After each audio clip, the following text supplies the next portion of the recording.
Welcome. I'm set up now to finish working on this brand new Model B. Last night I did some work, decided I wanted to deep lacquer the hammers, so I've got the hammers here. And first thing I want to do is actually do a little bit of filing on the hammers before I listen to it and see what the effect was of that deep lacquering, where we want to go from here. So we're going to work on filing. And I'm just curious, maybe as anyone, to see the result of the lacquer in this particular case. For the most part, I know what I'm going to get, but things can be different. Piano depends. So I'm going to grab some sandpaper.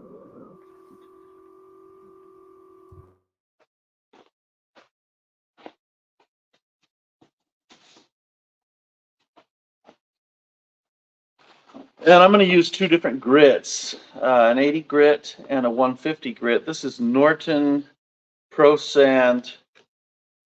This is just a special kind that I really like, and it's become a little bit more difficult to find lately, unfortunately.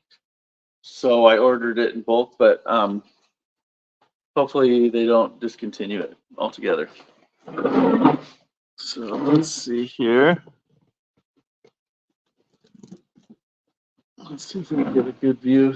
I'm going to turn the action around first. Step number one of this big action, big boy.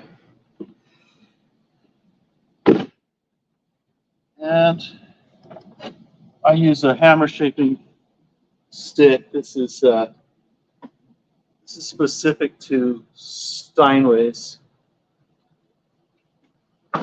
I actually purchased this stick from Steinway. It does a good job of propping the hammers up where we need to shape. And it has little notches where it needs to fit down in there. Here. This puts the hammers, it props them up. Not only does it provide resistance to sand against, it props the hammers up at about strike level. Okay. I don't have any problem with the general shape of these hammers, but sometimes when you deep lacquer, it'll leave some fluff on the outside, and you just want to kind of get down to where it's a little more consolidated. So I'm going to start with an 80 grit. And I actually am going to pull the shoulders in just a little bit on these. On the front side first.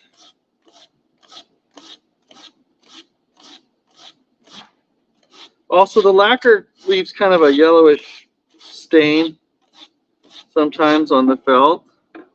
So this will get rid of that stain, okay? I'm not taking off a ton of felt.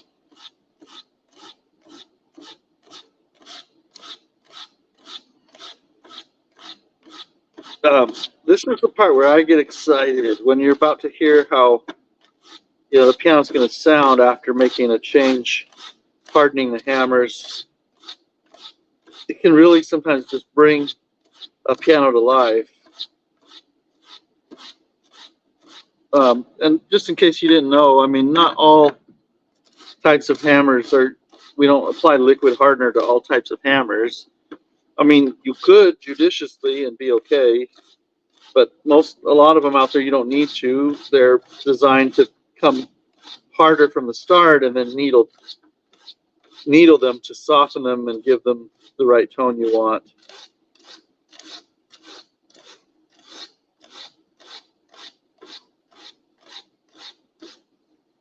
So I'm just kind of working on the front face of the hammer and bringing it right up to where it's going to hit the strings and narrowing that just a bit. Not a lot.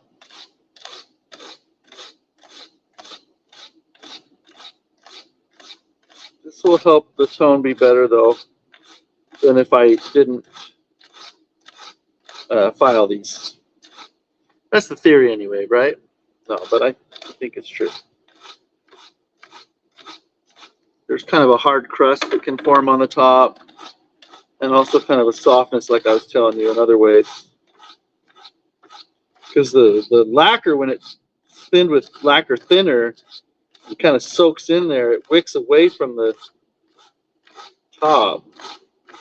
So sometimes, depending on what they did to voice this prior, sometimes you'll deep lacquer and then the piano won't sound brighter. It'll sound more mellow. So if they had a bunch of hardener just on the surface layers and it soaked that in, but it'll still have good body, and then you can add a little hardness to the outer layers if you choose from there, and it's fine, but it's kind of a counterintuitive result sometimes.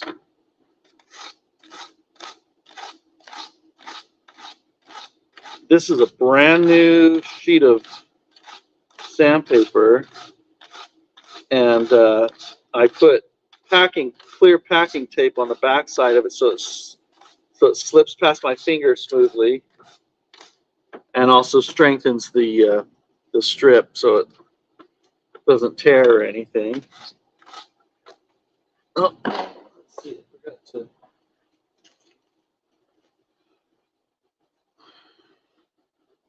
forgot to clock in here.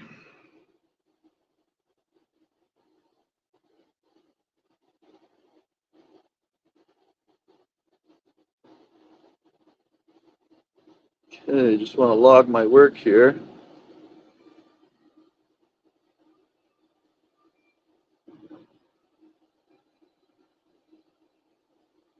Okay. Let's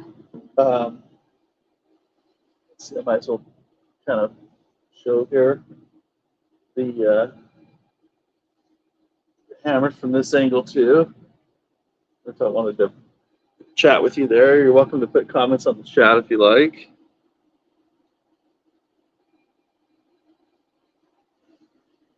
Okay.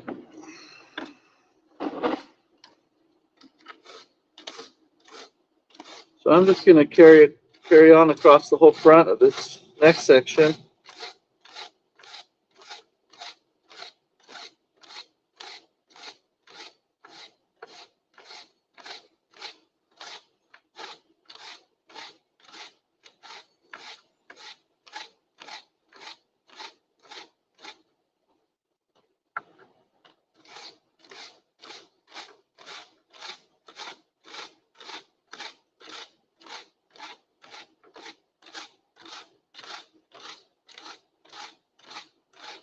I like to kind of preserve the angle that the hammer's bored at when I'm shaping, rather than just file straight across. I like to go with the angle of each individual hammer until I get to the very top. Then I'll kind of pull across evenly and more uniformly across the section.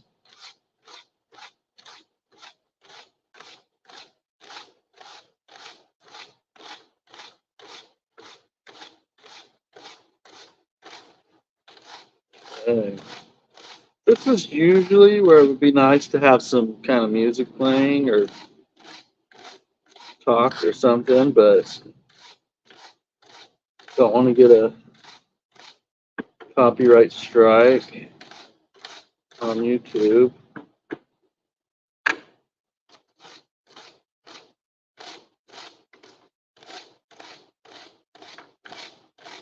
Okay.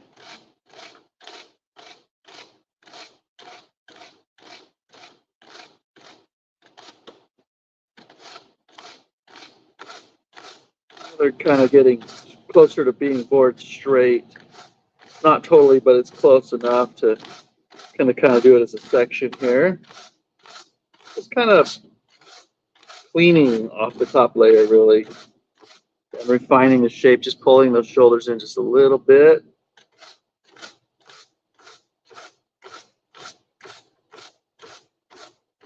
Okay. And keep going here.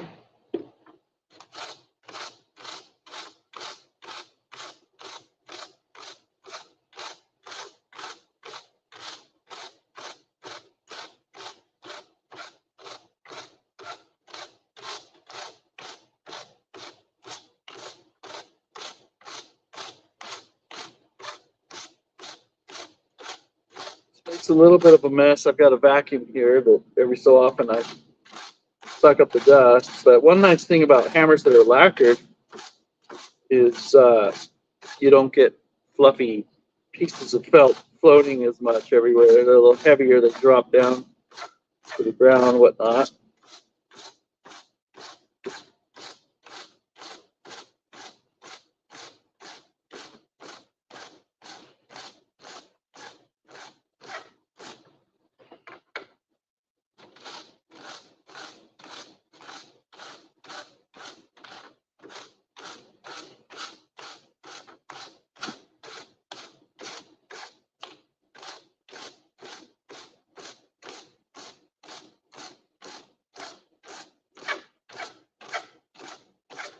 Start to go over the strike point just a bit here.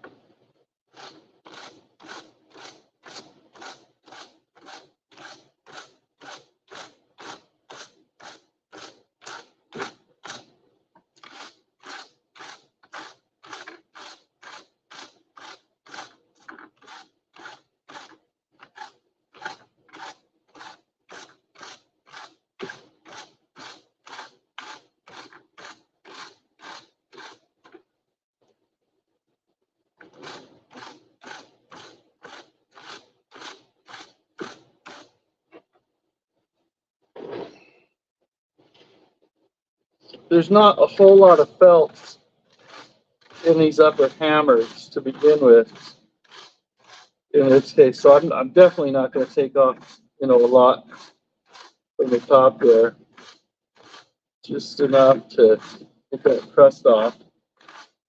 The other thing I'm noticing is number 88 hammer is a little bit this way compared to the rest of the section, so I have to be careful to give that strike point. It might have been intentional when they were voicing the piano in the factory to get that note to sound better. Okay, so I did 80 grit pretty much all the way across. I'm going to do bass side here. Looks like I have someone wanting to join the stream. Is it Hein? Looks like you need to connect your mic or your camera before I can add you to the stream. On StreamYard, you can use a smartphone or a computer with a camera and a mic. But if you want me to connect you there, I'm happy to do that.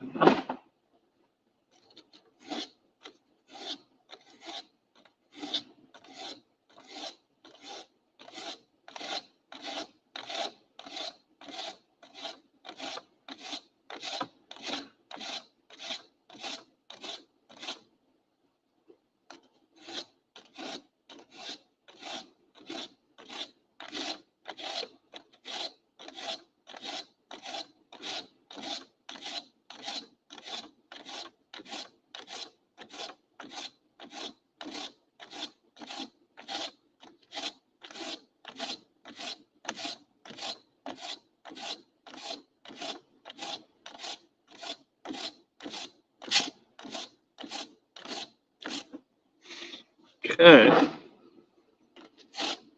course, I just want a bass that'll just be booming and growl and also be beautiful and clear, whatever. We'll see. We'll see where we're at after this step. It was a little bit weak before. Not weak. It just didn't have much body.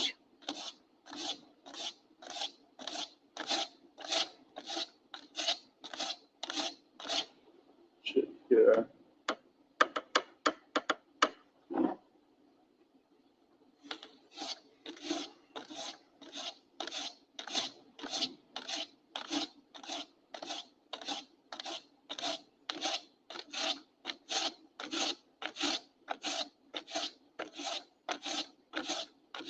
Okay.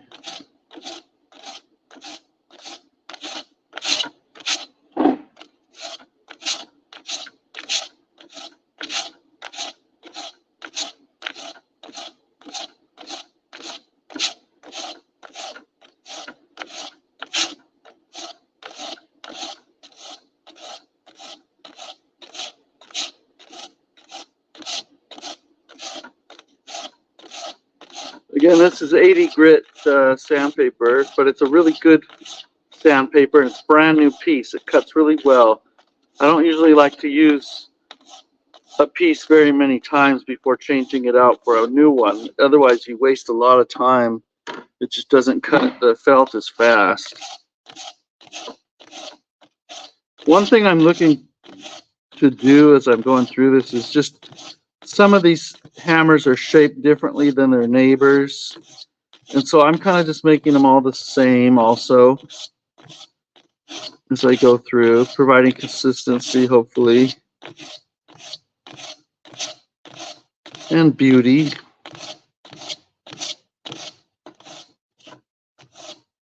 Okay. Let's see.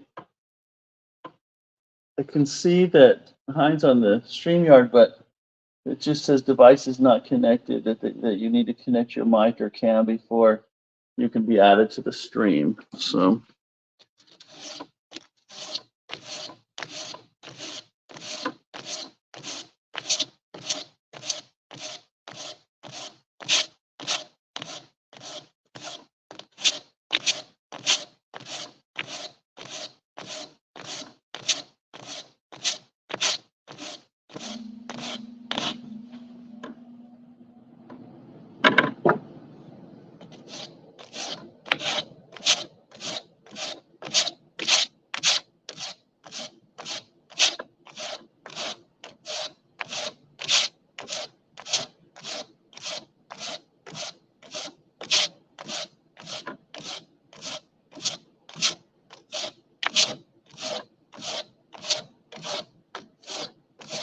Feel free if you have any questions about what I'm doing to ask. I wouldn't expect, if you're not familiar with one thing or another, happy to fill you in on what's going on or what I'm doing.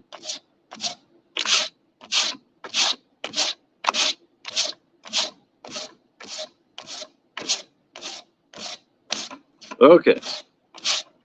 So now I got the front sides of all the hammers done. Sometimes I'll just go by section. Sometimes I'll just do one stage all the way across like this. It just depends. But I thought it might be fun to see it happen like this, one stage at a time. Okay. So there we go. Now I'm going to get the vacuum out and do a little janitor work.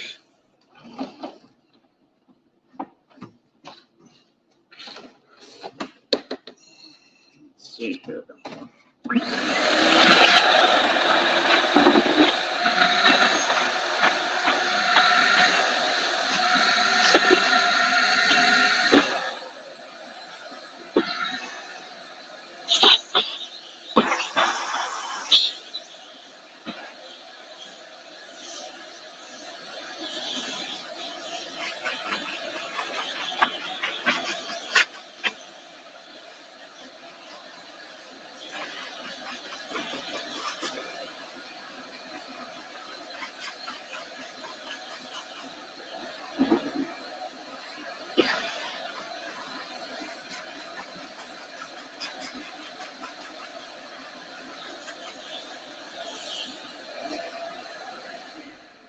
Okay, now I'm going to do the back side of the hammer symmetric to what I was doing on the front. So let's see. I don't know how the camera angles are looking here, but we'll just see how close we can get you in here. That's pretty good.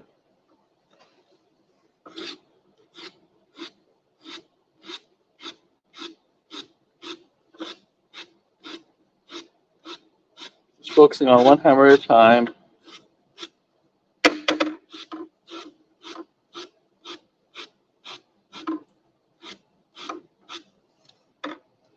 That profile, just kind of making a more symmetrical profile.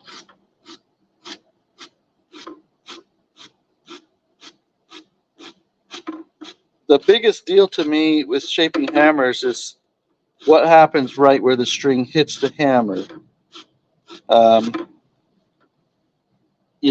So I I mean, maybe someone knows more about the aerodynamics of the hammer or the balance of the shape or some.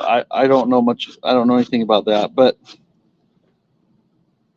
I do know if you shape them a certain way, it helps to maintain the top so the grooves don't get too long and keeps the sound where you're able to voice it and change it continually without having to have a ton of major work ahead of you if you just keep up on it.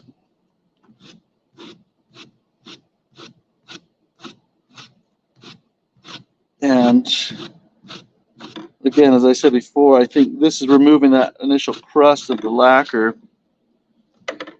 So that's going to be a good thing in this case to get a good tone. To me, a hammer has to have a firm foundation and structure. There has to be some hardness to it to create energy when it strikes the string. But there also has to be some give. And different hammers and different people will create that combination of firm structure and soft give in different areas and in different ways. But I think that's the main principle, to be able to get a range of dynamics, loud to soft, but also mellow to bright in a controllable way for the pianist. And let's see here. Okay.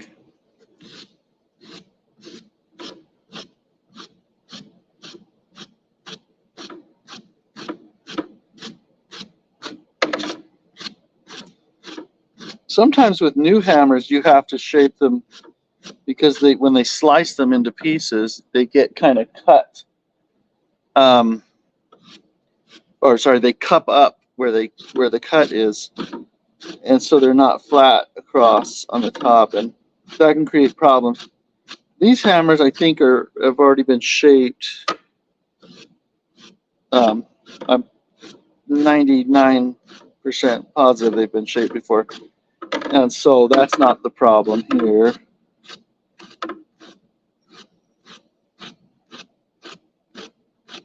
Just breaking off a crust, making them look nice and white, and narrowing the strike zone on the top here.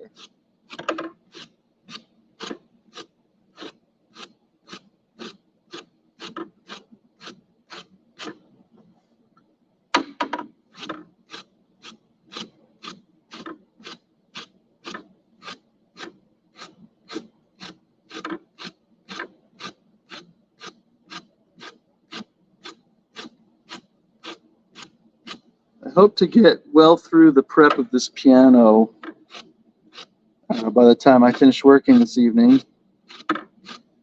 And I've got some, good amount of work ahead of me. We're not super close to the end at this point. This is more some of the beginning steps.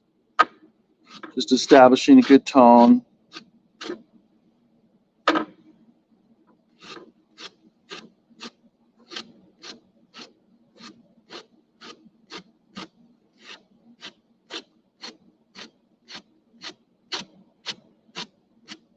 Okay. Just kind of checking the side profile of it there. It's looking good. On these angled hammers, I'm shaping one at a time. Whoops. That's what I meant to do.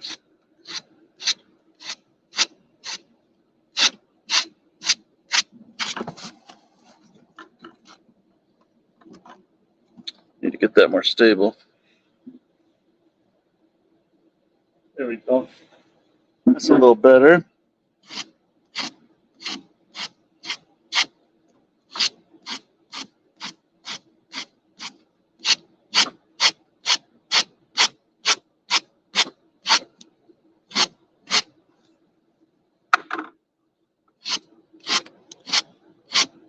I tell a lot about whether I'm sanding it even and flat, so that I don't, make it an odd shape. I gather a lot of that information from the shadows on the felt. When it's smooth across, it has a certain look to it. So I kind of am filing until that point, till it's smooth.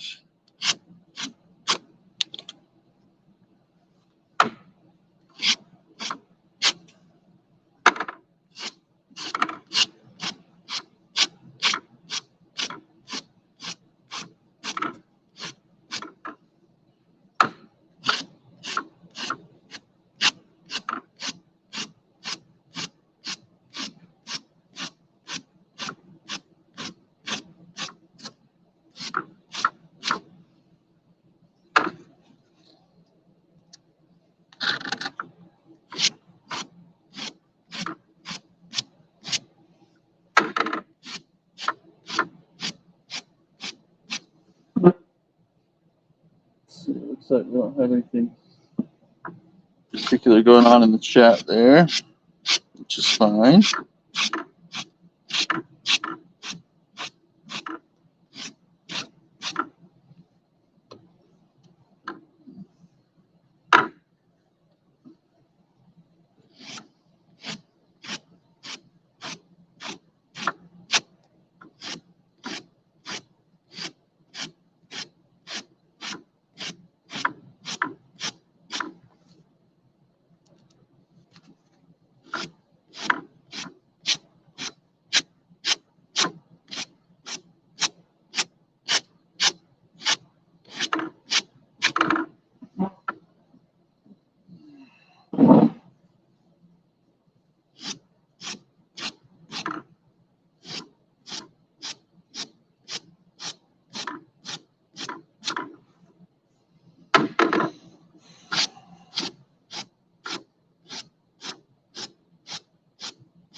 I think this is about where I started filing them as a group here.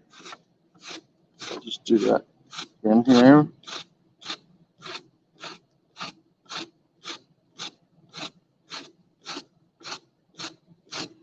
Okay. Great. Looking good. I'm pleased with how it's going so far, but I'll be most pleased when I can hear the sound and determine whether or not it sounds the way I want.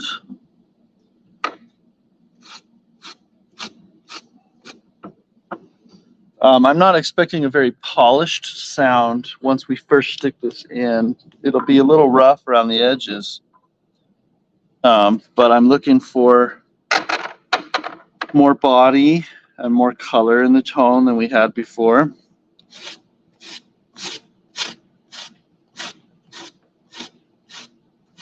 A little more bulk and monstrosity. Is that the right word? Probably not. Just big potential for big sound. And then we rein it in from there and finesse it from there.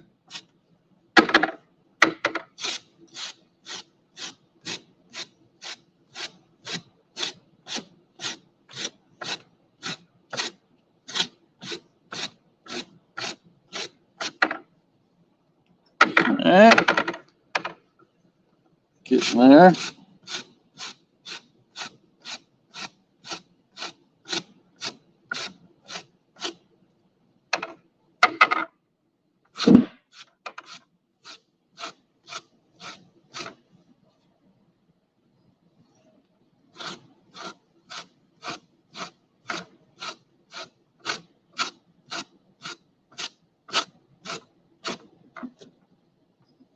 Okay.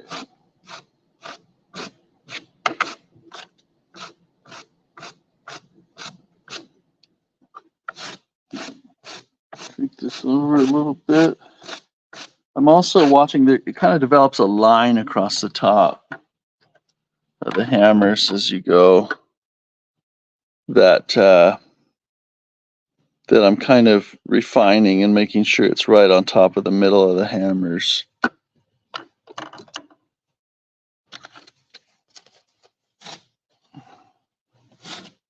I don't necessarily want a tiny strike. Like I don't mind if the string hits the hammer a little longer on the top. I think that actually some pianos that are that way can sound really good.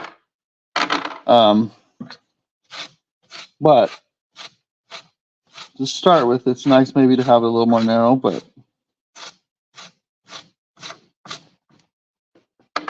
okay.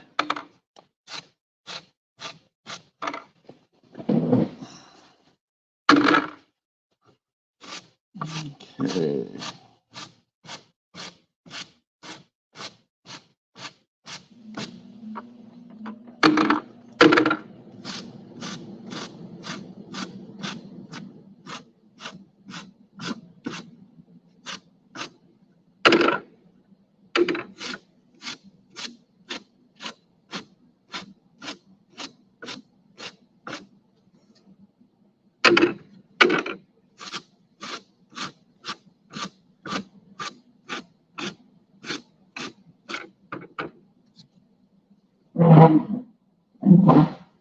Now we'll do the base hammers, the backside of the base hammers. Don't believe I did that yet.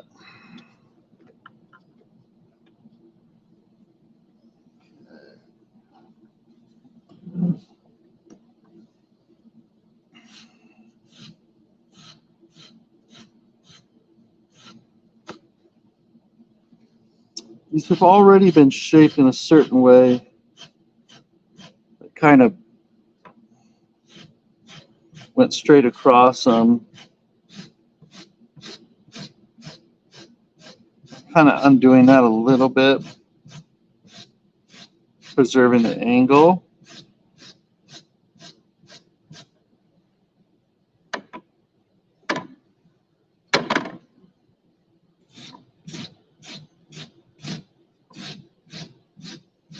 When I first run the paper on the felt, I can feel it grabbing residue of lacquer that kind of hardened on the edge.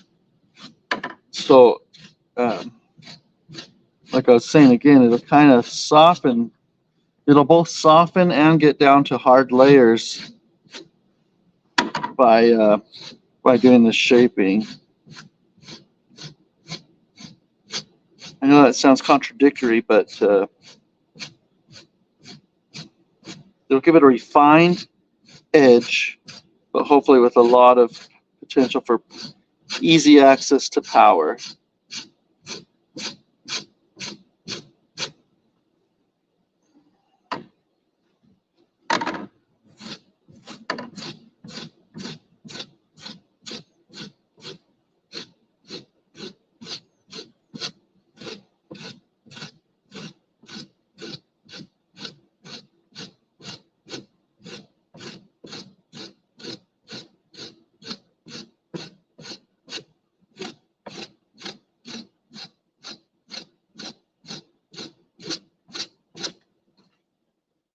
Okay.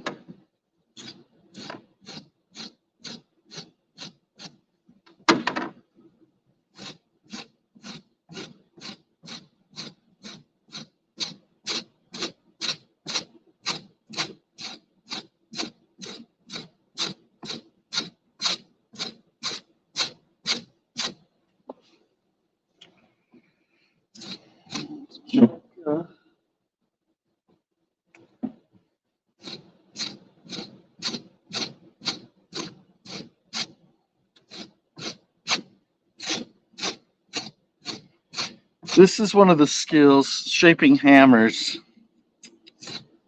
that really separates. What am I trying to say? There's a lot of people that might attempt this, but don't have enough opportunity to practice to do a really good job of it. So just shaping the hammers in and of itself is not going to make the piano sound a ton better in general. You have to be able to do the refining work afterwards of needling and mating the hammers to the strings.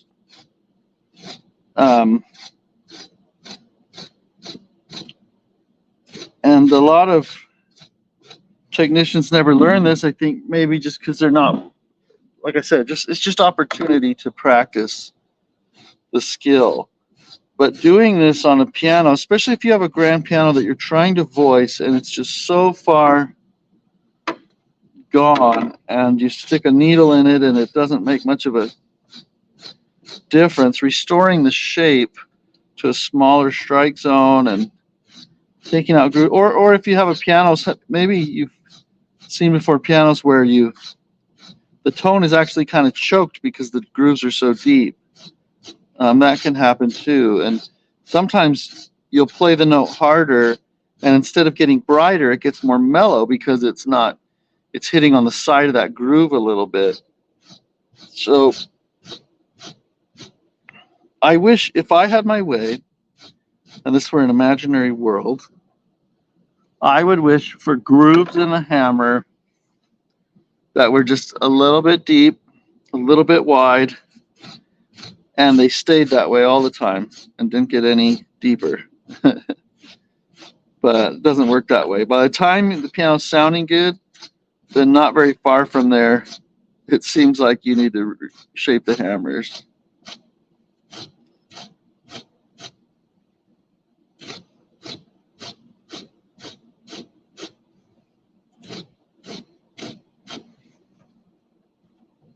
But doing this can really revitalize the sound of a piano for sure, especially a Steinway. Okay, I'm going to vacuum that up.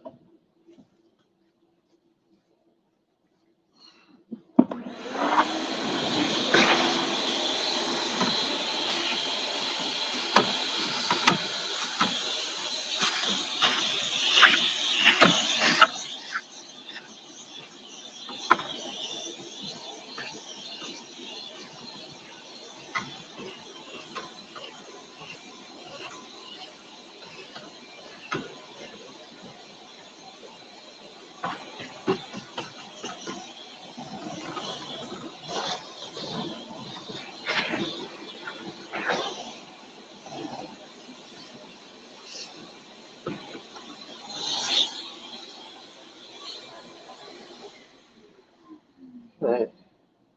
Now I'm going to pull out my my 150 grit, and I'm going to do a lot of the same gestures I was doing before. Because it's the best view, I don't know. Almost when it's like right on top of there, huh?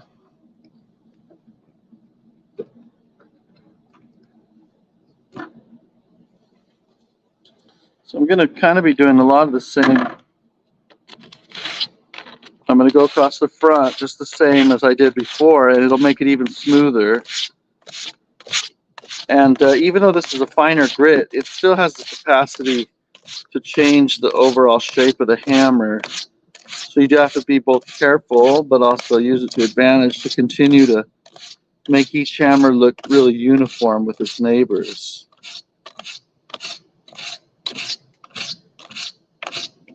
Being able to do this is kind of a combination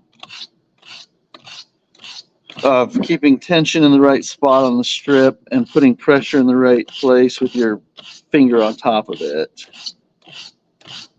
That's kind of all it is. And then having the shape in your mind, what you're going for. I'm gonna finish off a section at a time at this point. So I did the front side. Now, at this point, I'm going to actually just go towards the very top, and I'm going to cheat a little. What I mean is I'm not worrying about preserving the boring angle of the hammer because these are bored at a at an angle. But I'm making the very top just totally flat across and pulling any fluffs of felt over the top and trying to smooth that out a little better. And I want to do this really uniformly across the whole section so the hammer height stays the same, you know, across the section. So now I'm going to pull it over and it'll start to look really smooth on the very top, which is right what I want. That's the area that's the big deal about as far as the tone is concerned. So I want that really smooth if I can do it. And so there we go. We got that going on. And I'm going to go on the back side of the hammer now just a little bit, but I don't want to disturb what I did. And I'm going down because on these hammers it makes it more smooth when I do that. Some hammers you have to go up to make it smooth. You just have to, there's kind of a nap to the felt sometimes. So you just have to feel it out and see what makes it look the best. And I think if they're smooth, it's more aerodynamic, which is good, right? Less air resistance on the hammer. I don't know how big a deal that is, how it translates to tone. You know, I'm not an excellent physicist or anything. And I'm not aware of any studies that have been done to demonstrate the difference. But I just have that idea in my mind as a good thing to have it be smooth and aerodynamic.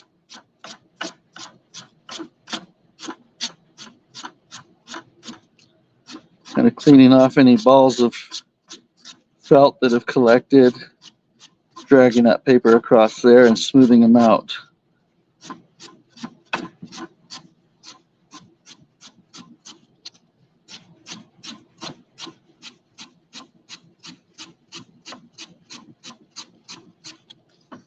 There. So that's going to be the shape. I'm going to pull the camera out of the thing here. Oh, sorry. There's a question here. Can I confirm what I put on the hammers? Was it only lacquer thinner or something else? Okay, so it's lacquer, brushing lacquer, mixed and thinned with lacquer thinner is what I put on these hammers. Okay, let me see if I can get a profile shot of this. And you can kind of see the shape that I'm achieving. It's fairly pointed on the top. And it's very smooth. Okay. So that's what we're going for. This section's pretty well done, except then I'll look across from the bottom and make sure that they're all flat and down to the same height. So I'm going to look at that for a moment. I've got to bend down to do that from the floor. And let's see here. Sorry, I didn't see that chat comment earlier, Hein. I hope you're still around. Okay. So with my 150 grit still. Actually, before I do that, I'm going to do one other thing. These hammers are spaced to the strings, I noticed last night, so that when you hit the una corda pedal, the action's going to shift over and it's going to miss this, what will be the left side. If just in case there's a ridge, crusty ridge from the lacquer I put on there, I'm going to take this 80 grit paper and break that ridge so it doesn't make offensive bright pinging as it shifts over. So this will help me have a smooth voicing. Okay. So I'm going to do that step. And sometimes that roughs up the edge. So now I'm going to look from down here and look across the top of the hammers and just take some down further where it's not even or flat. I want them to be just really just flat across the top. so that they can hit all three strings easily.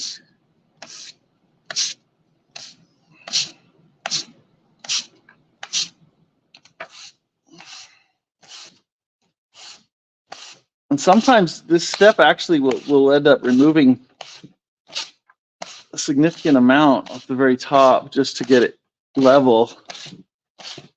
But I think, again, that'll expose some of the harder felt and help it have the strength of tone that's good, a good starting place. Okay. Okay, that's done.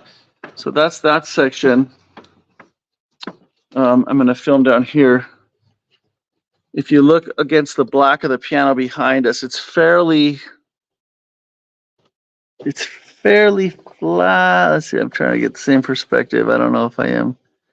It's fairly flat across the top there.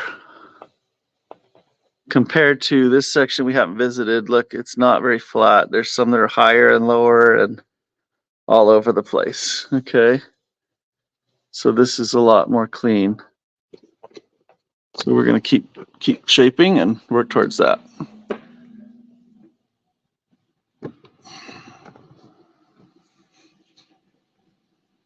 Okay. I'll just keep working. To my left here.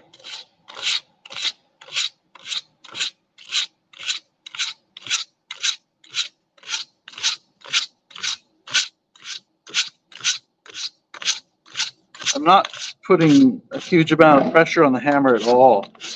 I'm kind of letting the shape of the hammer guide the strip, and I'm just refining it just a little bit if it seems misshapen in any way.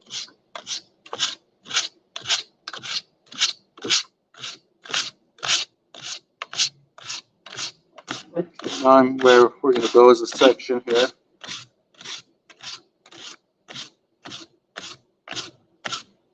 Okay, now if you remember, I'm going to do the same thing. I'm going to bring the angled portions flat on the very, very top so that they all are flat across from each other. I'm also looking at the string cuts and the line that gets formed. I want a straight line across the middle of the top of the hammer.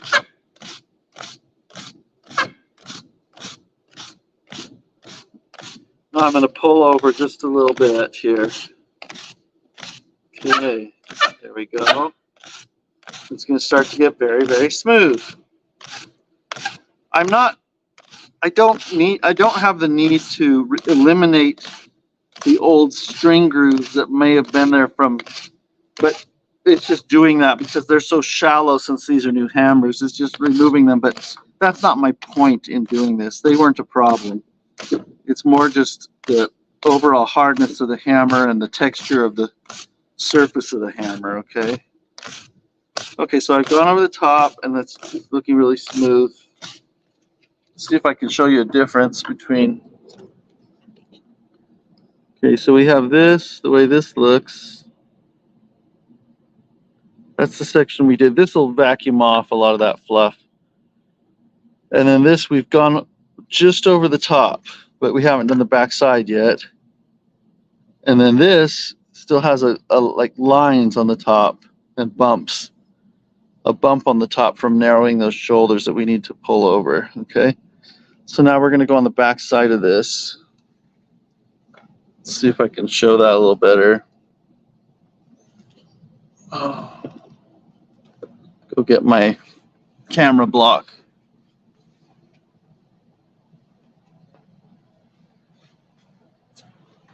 Okay. Hello again, Jeffrey. Thanks for joining. Let's just see.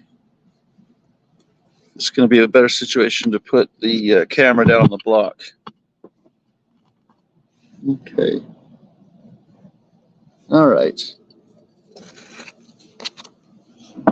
So I pulled over the top.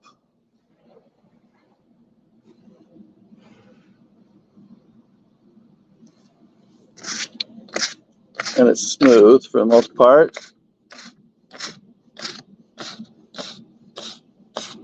Now I'm going to go on the back side.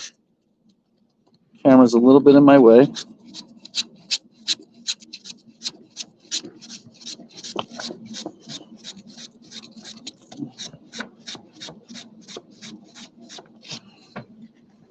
You can possibly see the difference. That's very smooth, and this is really rough still here, right? Okay. So now the hammers are angled. I need to start following the angle.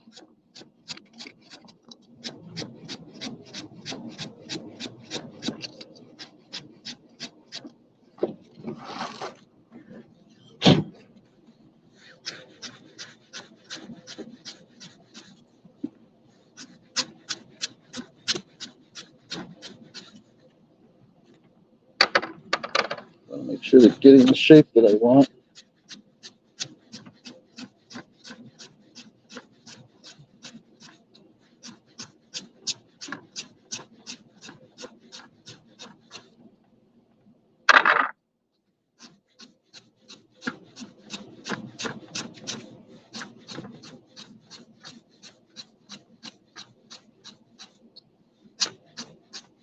Taking out any bumps that are left on there. Smoothing them. Okay, now I'm going to take my 80 grit and rub the corners. It starts out really crusty, and it grabs the lacquer that's in there, and then it becomes soft on the corner.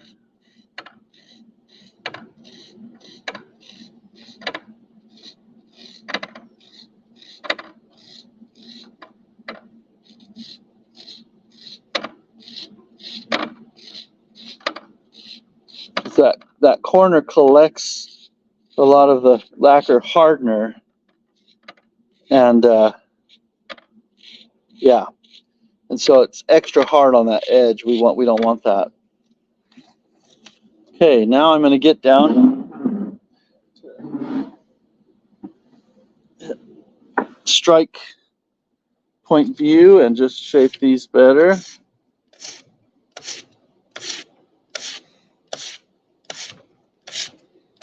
So that they're straight across, that they're not tilted, that the surface is not tilted on the top.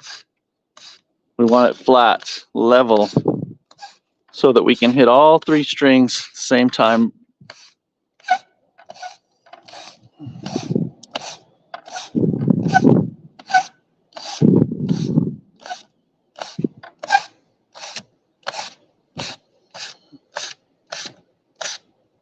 There, that's starting to look pretty good.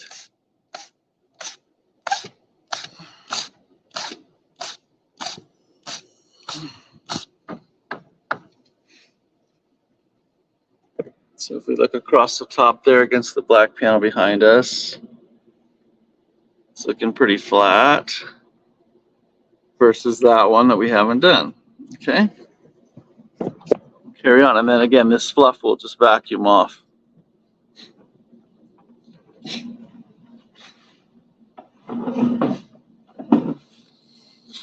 This is the same, except we get to file them as a section, so it goes much faster here.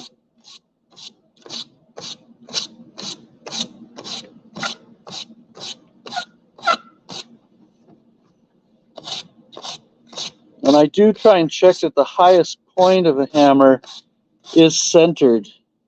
You know, hopefully it's not offset to the front or the back.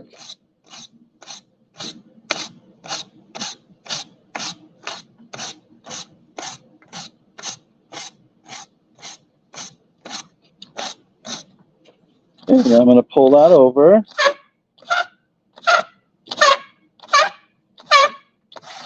That's an awful sound, I realize, but it just kind of does that against my wood stick. I'm going to prop you up on this tripod here. This tripod has seen better days.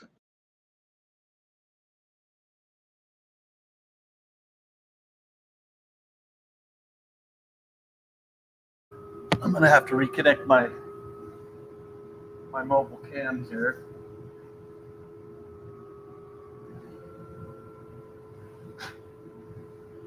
Check, check. Switch the camera to the back.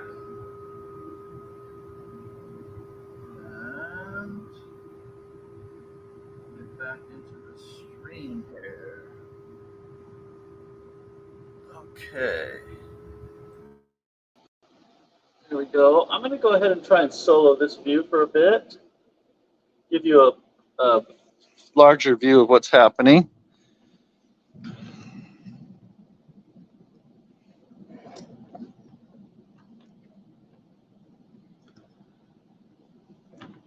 It's not super easy to see. You know?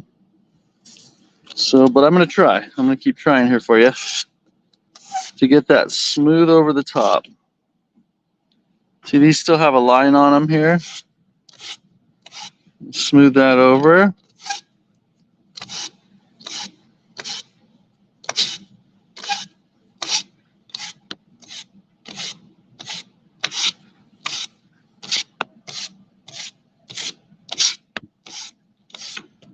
If you do a lot of voicing, you will of necessity need to do a lot of hammer shaping. And if you do a lot of hammer shaping, you'll get good at hammer shaping, which I think then gives you an edge, you know, if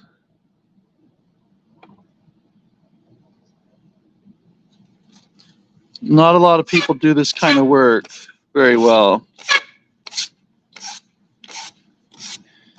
And sometimes, I mean, the voicing of the piano, I feel like more people hear it when that's bad than the tuning sometimes. So a lot of people focus on tuning because it's a skill that they can acquire quickly and earn money with, which really it's not, but because of the software, you know, you can have the appearance of acquiring the skill quickly and do a fairly good job of it, you know, with this tuning software that's out there. But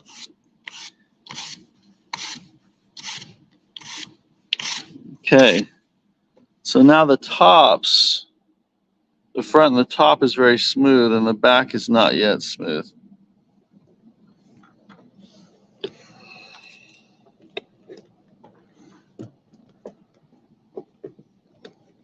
Sorry, just trying to find my good angles here.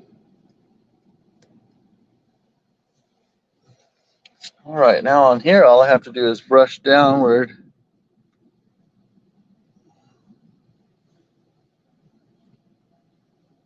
Okay, see if that's any good.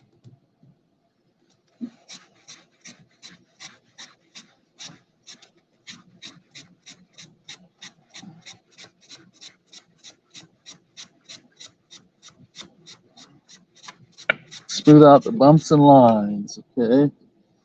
That's the name of the game.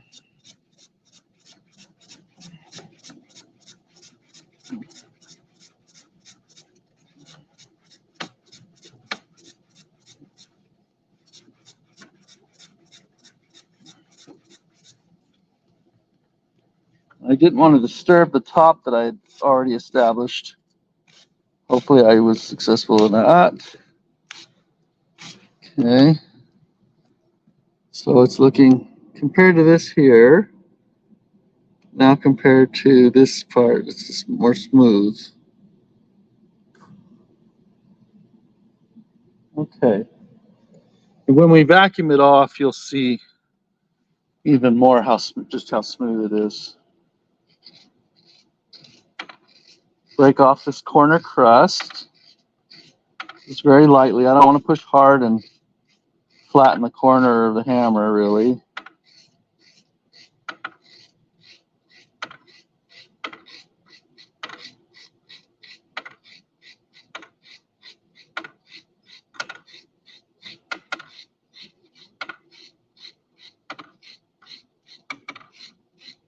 Okay. Yeah, normally I might do that all the way across the whole piano, but I'm kind of doing it in sections right now, which is fine. Okay.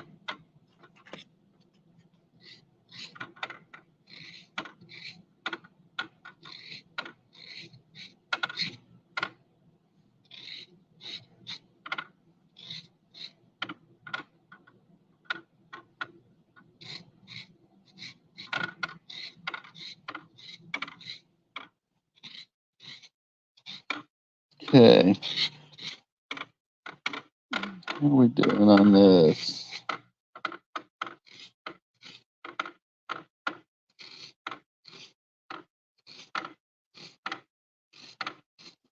There, I'm going to go down to I.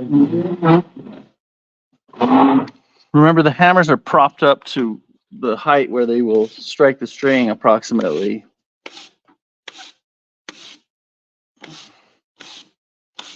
And that helps me make sure things are just really straight across when I shape them against this stick.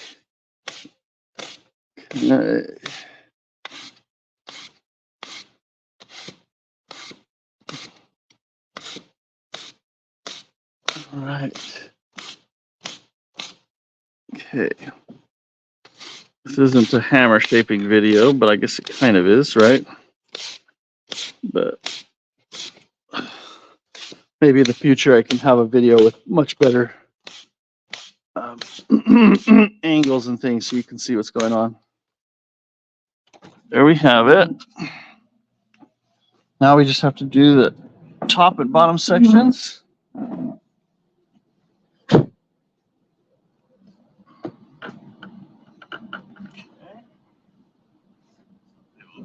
Smooth this over. This, I want to be really gentle on these. I don't want to ruffle up the felt. I just want to go really lightly across it.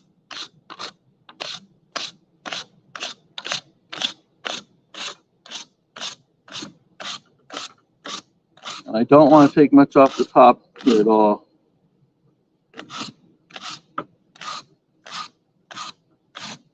Just that corner that's kind of formed from shaping the sides. I just want to make sure that's round and not a sharp edge. And pull over the top.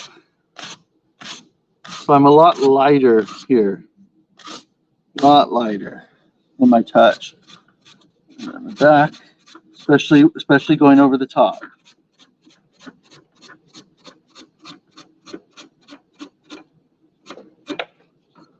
Okay.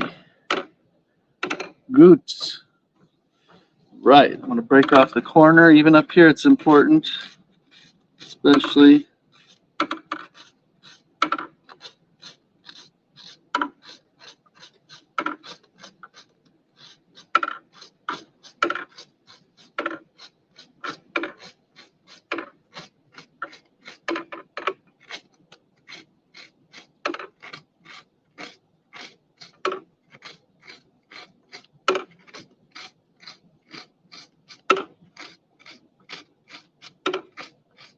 All right.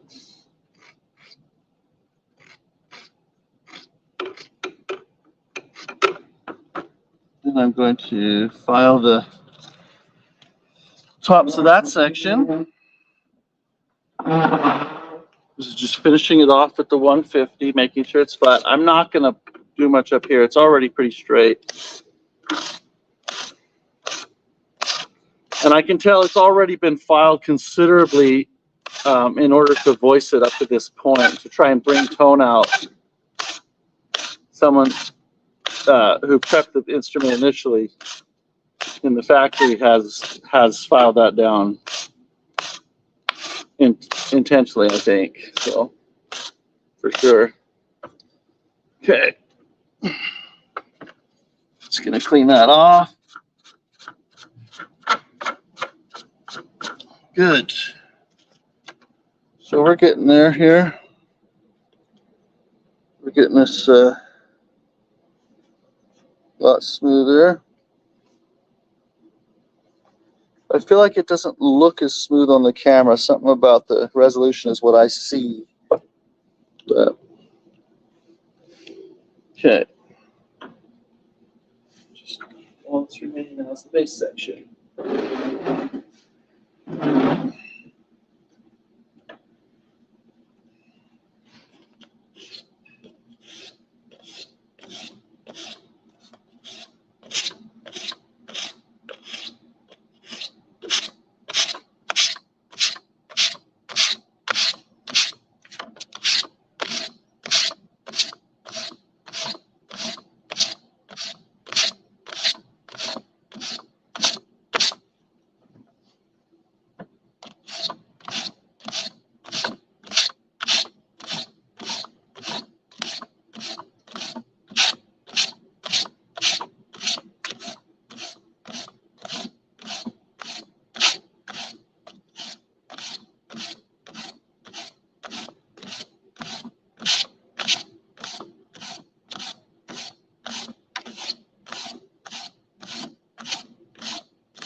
Okay, then I'm gonna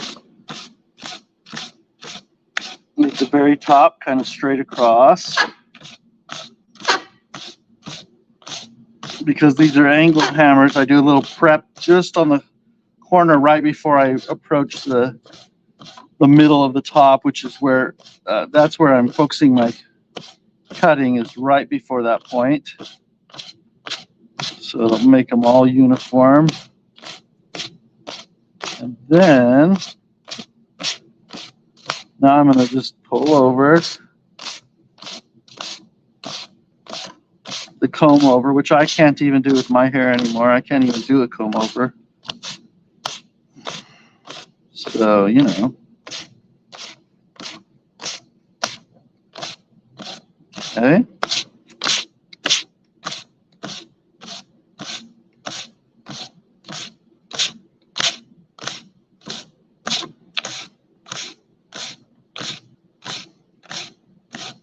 Again, in this case, I'm not doing it to remove the grooves. I'm getting a better shape, getting a better texture on the felt after having deep lacquered, okay?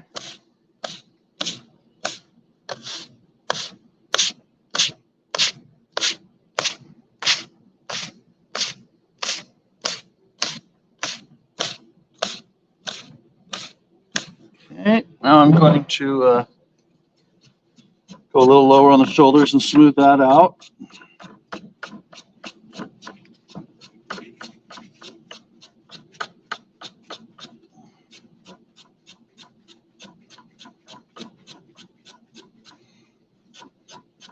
You know, I do this so much, I don't even think about how much work this actually is to get a piano ready. It's a lot, huh?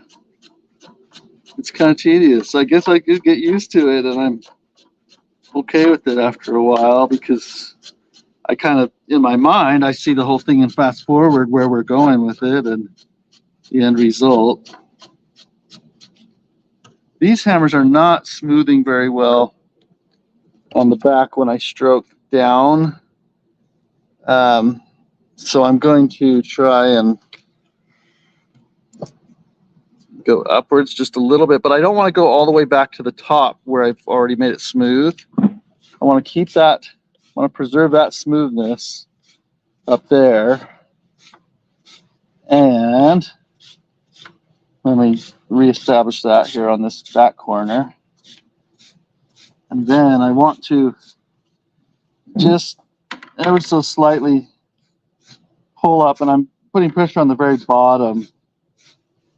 And for these base hammers, the felt is laying down better, I think, in this direction, maybe.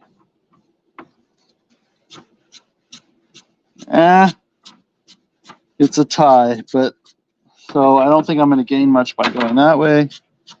So I think we're pretty much through. Just try and smooth some of those bumps out. Now, normally on the smaller grands, I don't need to file that corner. But on a 9-foot, there's lots of notes with 3 strings here. And so I do want to file that corner with the 9-foot piano, okay? So I'm going to get my 80 grit again. Other side of the table. And going to break off the ridge on that corner.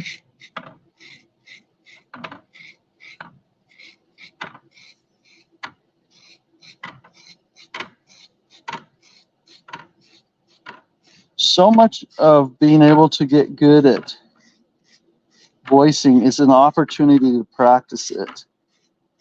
But you know, in order to gain that opportunity, you kind of have to be good at other skills, right? The tuning and so forth. But I've been blessed that way with lots of opportunity to learn and people to show me. Okay, I'm just going to look over the tops of these, make sure they're flat.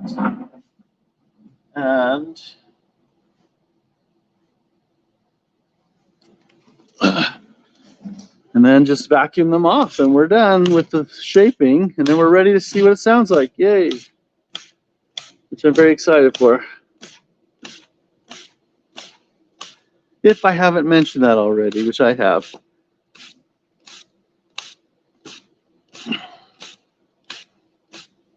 For so long, my work, doing this work, was also my hobby, you know, and maybe still is. It took me a long time to feel any kind of burnout whatsoever. You know, it took to the point when my skills got really developed. Let's see, we're going to take this off solo. When my skills got really developed, then I had a lot of work to do this over and over, and I booked, you know, just overbooked myself, and you know, then I started to feel the burn a little bit because there's an endurance thing, but it's still just super enjoyable when I run across just the beautiful sound of a piano. Okay, let's vacuum this up.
Oh, really? Okay.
Okay, moment of Moment of truth, a little bit of truth here. We're going to see. Let me put this back in the piano where we're at with the tone.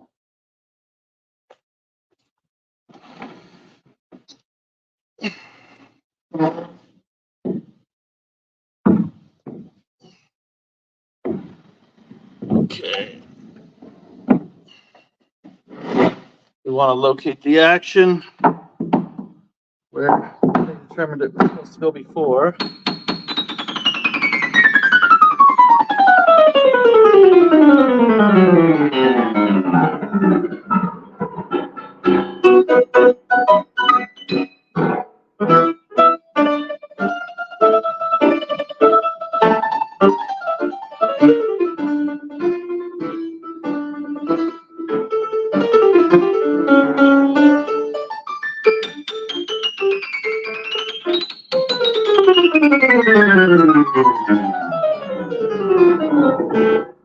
Just in case that's totally blowing out the mic, I'm going to back up here a little bit, see if that's any better.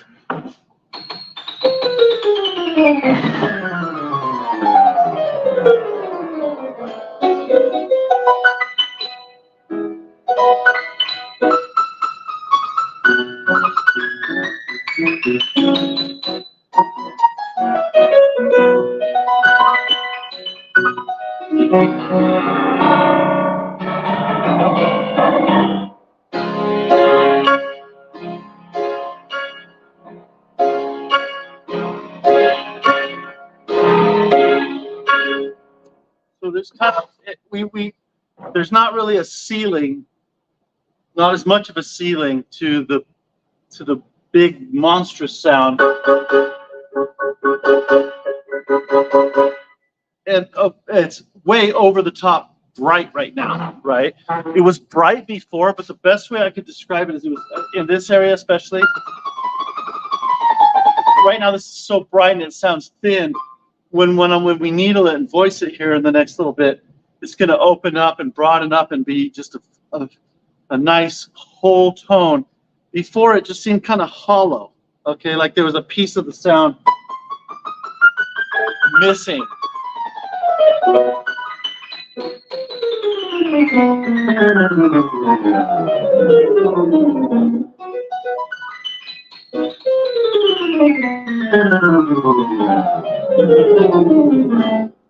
I'm going to go, this piano could use a little bit of regulation, maybe just a little bit of touch up. But I also want to describe how much easier it is. Just with a little flick of the body weight to bring it out and project.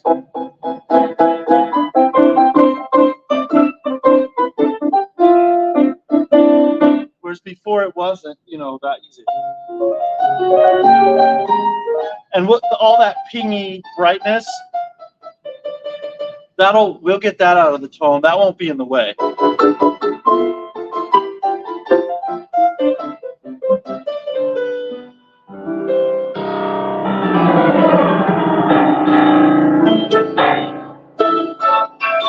Now I feel like this piano is the sound mimics its size physically.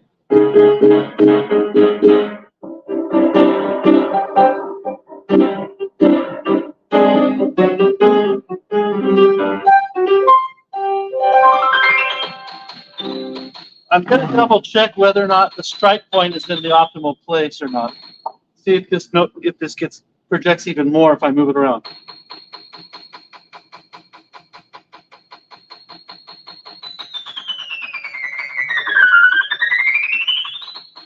Okay, that's the optimal spot. The sound really comes out, and when I put this on and then move it,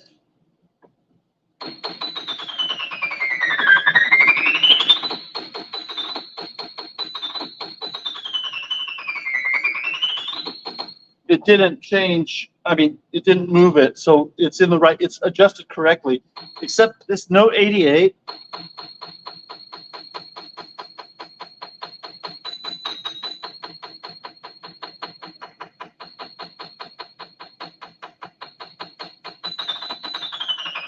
I'm not worried about it because I think it'll wear in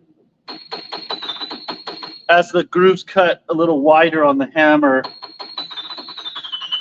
It'll hit a broader area on the string, and we'll get a more full tone that matches below.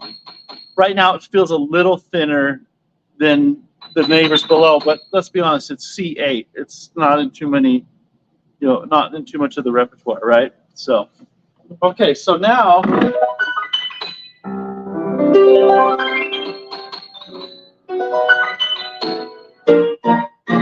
I think this is going to be an awesome piano, okay? Not because of the way it sounds now, but because of what I'm hearing, what I know is going to happen. So I want to mark the hammers. I've already checked the alignment last night. The alignment was great out of the factory. I want to mark the hammers where the strings hit, and then I want to voice the position when we use the una corda pedal to help rein this beast in a little bit. And then I want to level the strings to level the hammers or strings, level the strings to the hammers, and possibly work on the hammers a little bit.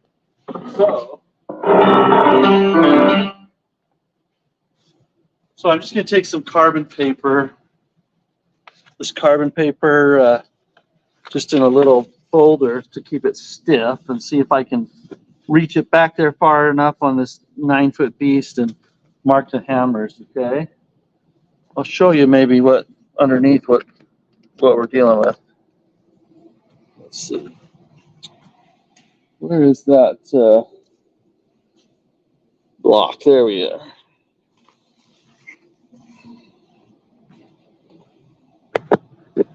Okay, so here's this block, and I'm going to stick the paper up in there in that crack.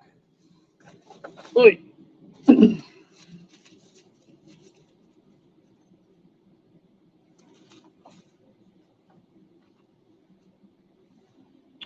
hopefully we can see things pretty well. That's great. Okay. So I'm going to stick this back there, and the folder just helps keep stiff. And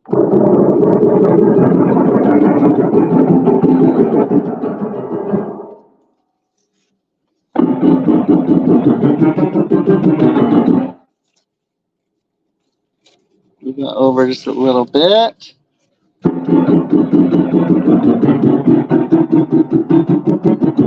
So this paper is ink side up, okay? Ink side up, and I'll show you down here. I'm going to keep going along the scale.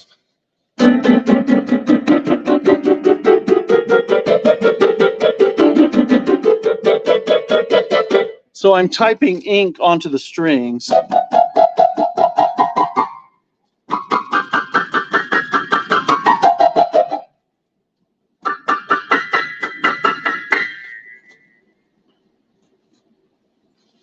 This last section here.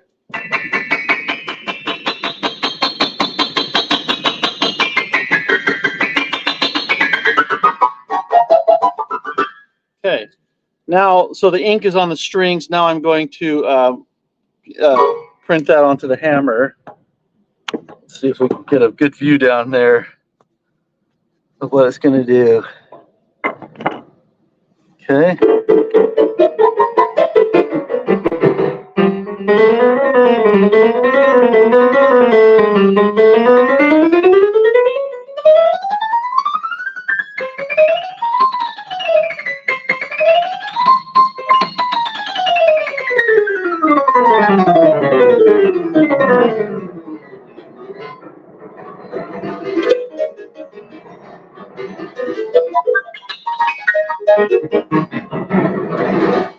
Okay. I wonder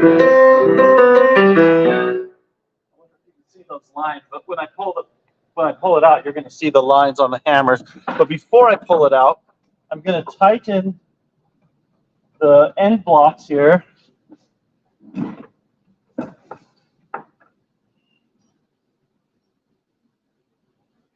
And I'm going to press the una corda pedal to the position it's going. I'm first of all going to make sure I like where it's going, that it's the right amount. See that shifting over there? But I want to look through the strings and see where it's going to hit the hammers when it's fully shifted.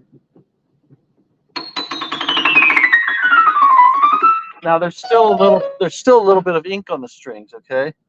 So I'm gonna put a hammer up here and see where it hits, and then I'm gonna shift it over and see where it hits. It's going a little bit too far for my taste. I'm gonna lessen that just a little bit, and that is done.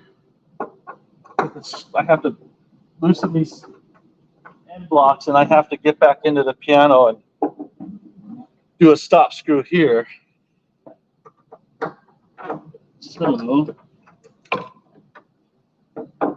So I have to pull the action out, and on the Steinways, that screw down here is what stops it. So right now it's going over too far. I need to run that screw out just a little bit. Okay, let's see if I can do that. And hold the camera just out just a little bit.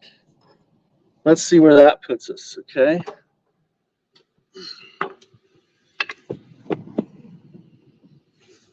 Okay.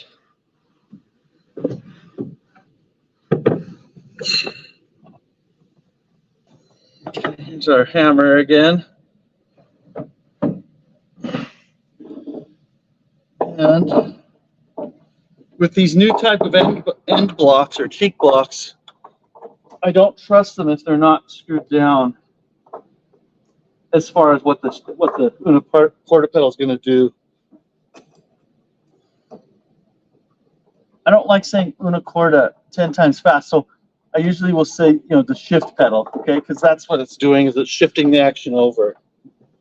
All right, now, so I'm going to look at a hammer here. I'm going to look and see where it's hitting. Then I'm going to shift it over. I like that position better. It's just past the middle of the old grooves, okay? So I'm going to, now, with my foot, push the pedal all the way and then make ink in that position.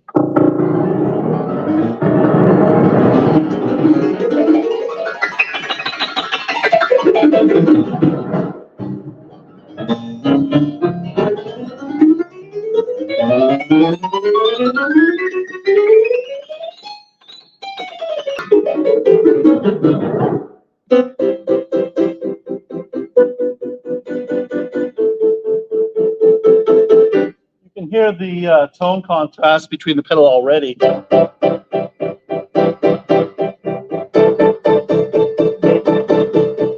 Right. Sorry if this is totally blowing out the microphone on the camera, but hopefully it's okay. So now we're going to pull that out and see what it looks like, and we're going to needle. We're going to soften the felt in the position where it shifts over to.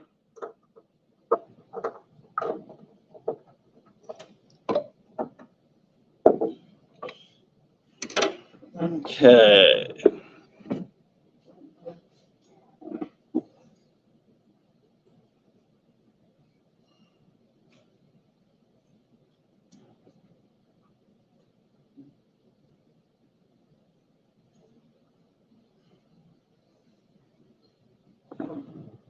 All right, so I have this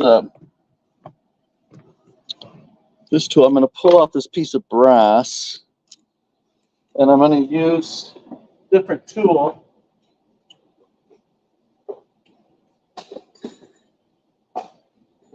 Which I hope I have here. Yes. Okay. So here's a hammer shank with a whole lot of needles glued into it in a row, okay? I'm going to stick that in my tool, and we're going to use that to voice the quarter position. So now if you look at where I marked the hammers, there's the 3 marks, and then in between is a faint mark in between the 3 main black marks. And I'm going to be needling on that faint black area. Okay. Let's see if I can show you that a bit.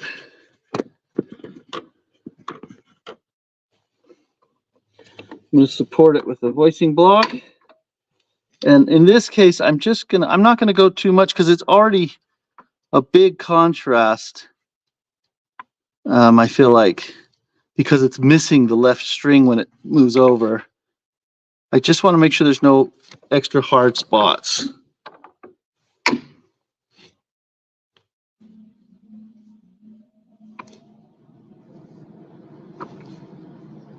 So now, then I get down to where there's 2 strings, but it's the same idea. I'm just needling right along where it hit the hammer on the shifted position and a little bit backwards and forwards of it. These hammers actually feel very soft. The needle's going in them really easily. So that tells me that body that I'm getting is mostly from the depth of the hammer, okay? I like that because I'll still be able to voice this piano very easily, but it'll have a very big and clear sound and colorful. Okay, so I needle that. Now I'm going to just compact the felt a little bit.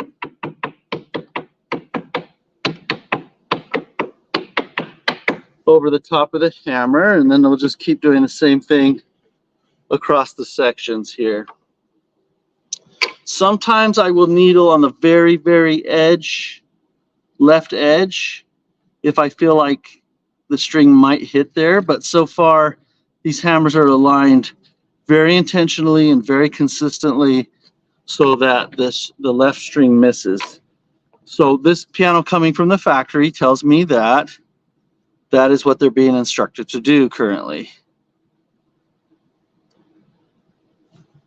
All right, so now these are a little harder up here than the bass was. But I'm really excited because what I heard means this is going to be an awesome piano. Okay.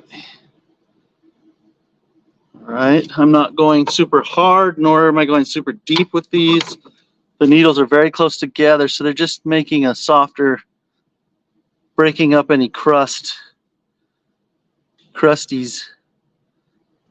right where the string's going to hit there. Okay, go ahead and flatten those a little bit.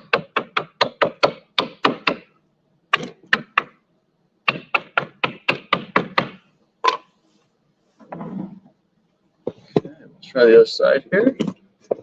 Put you on the other side of me.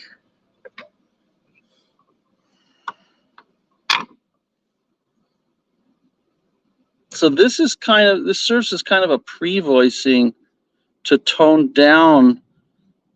I mean, it's going to affect the una corda tone, but it's going to also tone down a little bit the regular position. Okay, so and we have plenty of room to do that with this piano because now it's nice and big and full. Before it just definitely had some upper limits in the dynamic range and color. It wasn't a very full, complete sound. It was very consistent, but it was just hollow. And that's not to be, I'm not saying why couldn't they just voice this piano differently. I prefer this way. I prefer to be able to customize the piano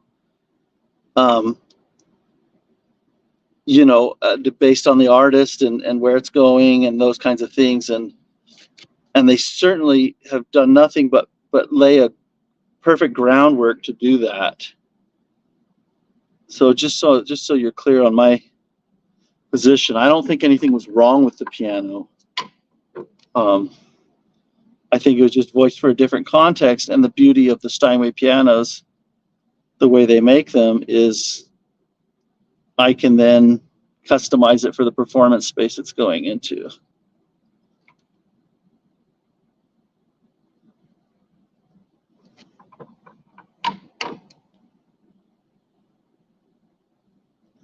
The feel here is like going into a very soft, cloth. It's not crusty at all. It's not hard for me to push in at all.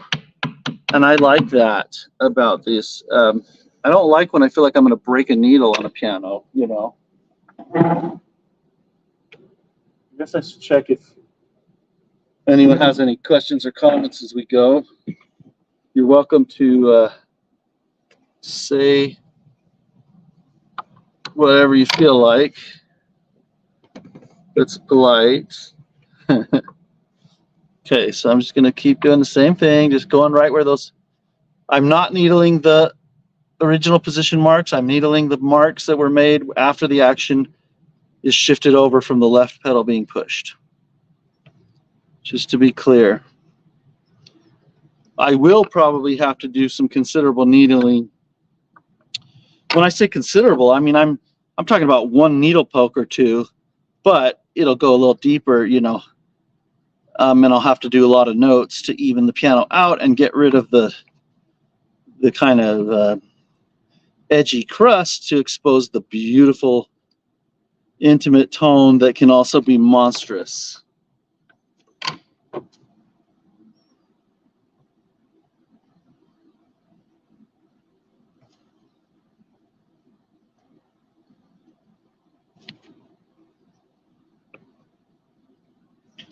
So I'm curious if anyone has joined that hasn't had a chance to chime in or say who you are, where you're from, and things like that. I would be curious to know who you are and where you hail from.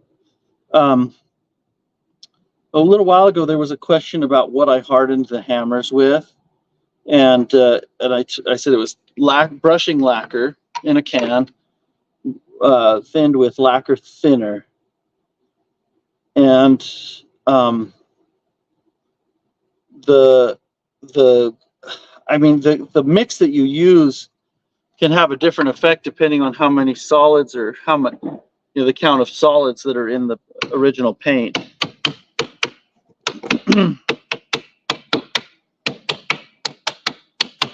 But in general, we mix a solution of 2.5 parts thinner to 1 part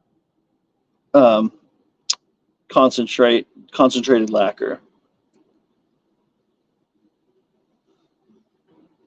And a lot of people say, "What's the mix you use?" I don't think it matters that much, actually.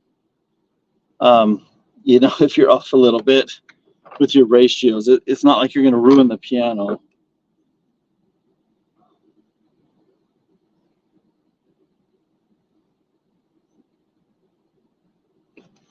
And I like to make sure that I don't have to if I can avoid it. I don't think it really works to do that twice all the time. So I rather make a big difference from the start. I know that, you know, maybe that's not everybody's way, but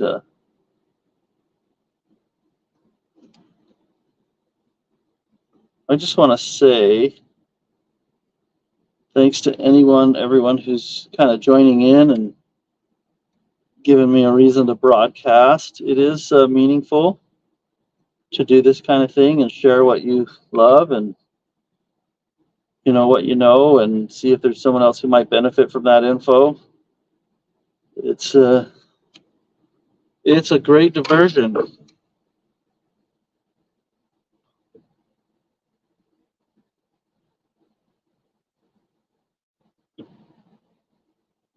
On these higher ones, I'm trying to hit the corner a little bit too, just in case it's really hard to kind of knock any hardness out of it.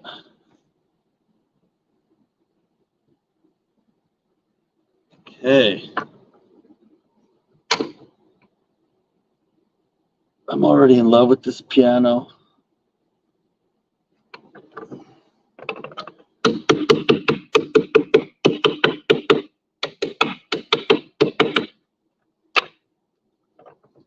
Okay, so we've needled the una corda position. Let's see what it sounds like. See if we can see things okay. Jeffrey was guessing 2-1. It's a good strong change on this. And I personally didn't mix, and you know, there's different brands of lacquer, brushing lacquer, right? And you might have some differences. This was a brand that I hadn't used previously, but it made for a much more clear solution, not as yellow. So I like the idea of that. But I didn't mix it, and Taylor, who mixed it, who works with me, he's a little more conservative than I am. So I imagine he did 2.5, whereas I would just be 2, you know.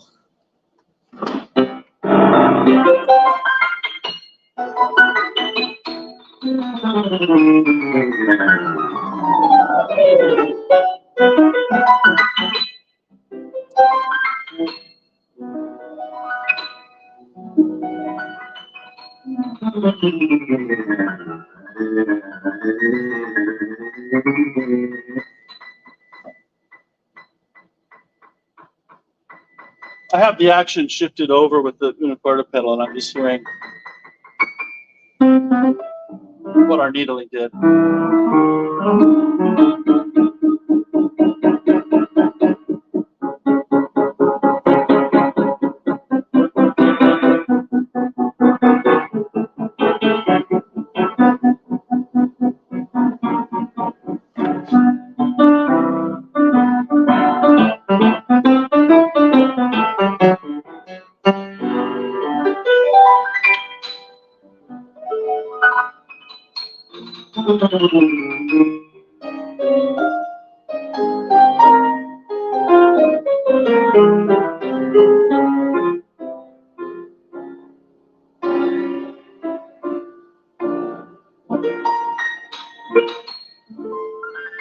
I'm just listening, just getting a feel for it.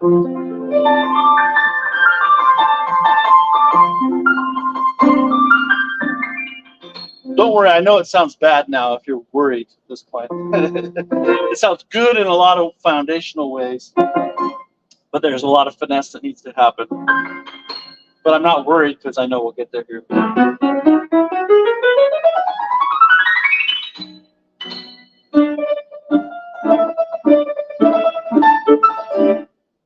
The action does feel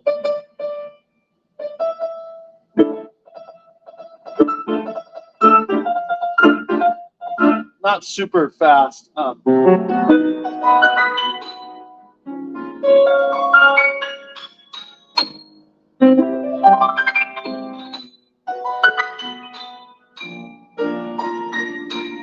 Okay, I'm going to, at this point, I'm trying to decide what I want to do next. I'm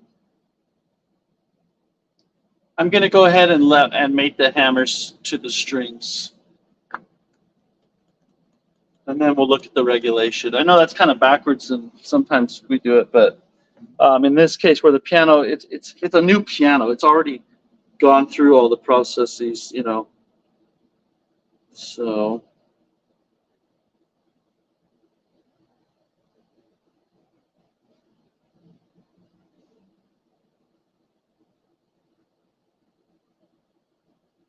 Okay. So we're going to go ahead and level strings.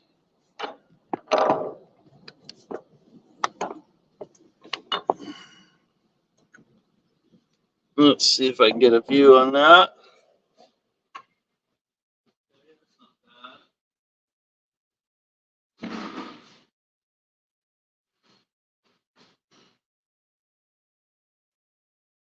Get my string hook. Oh wow, the air conditioning turned off. Now I feel like I don't have to scream at you. That's better.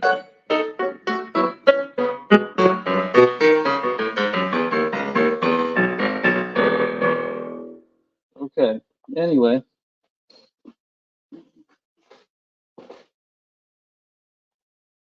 I'm gonna change out my needles for this little piece of brass.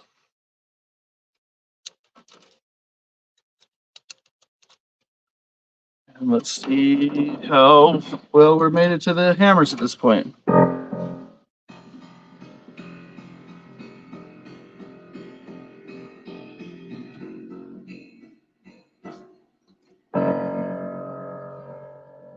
one needs some help.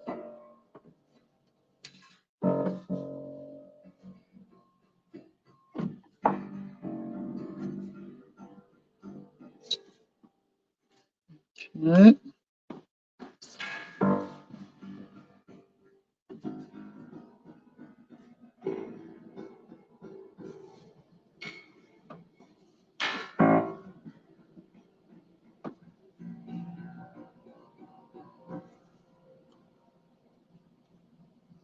I have to be careful not to hit the copper on these. If I knock it loose on the end, it could make a buzz. And so I'm very careful in here where I'm pulling.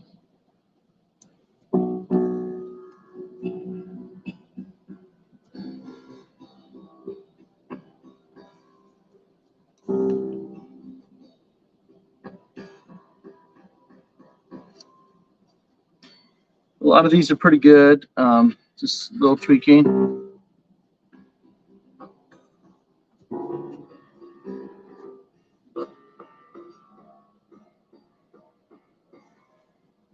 Okay, we pull that one up a bit.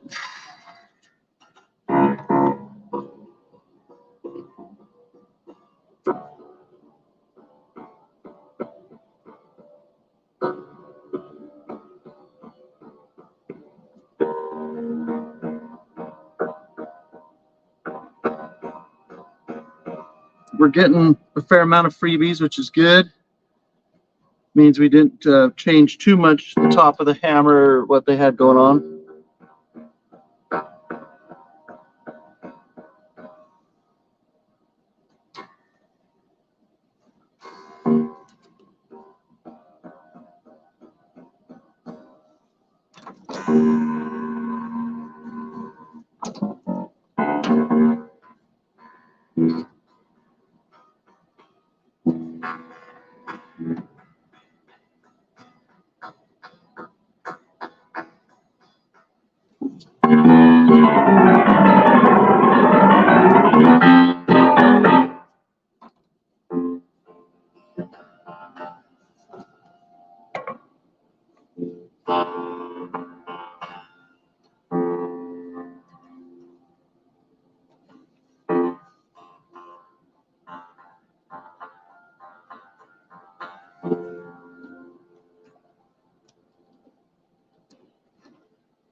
On a piano that comes from the factory, oftentimes it is worth it to hit a string down because it's already been kinked up maybe.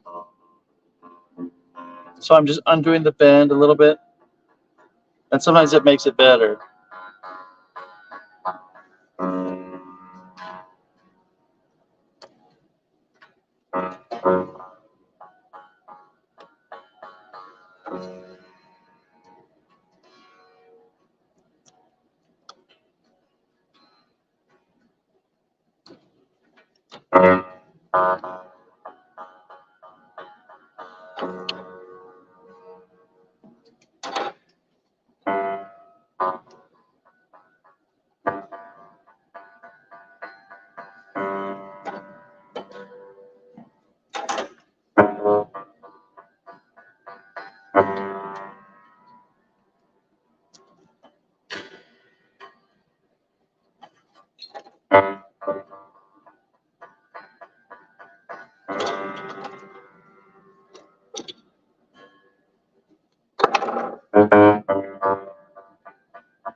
Which probably took the chat every once in a while. Nothing going on the chat, I guess.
This is going pretty smooth.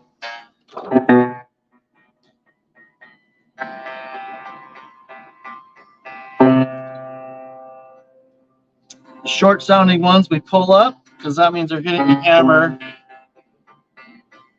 or the hammer's hitting them before the other strings. So we got to pull them up so it'll hit all three.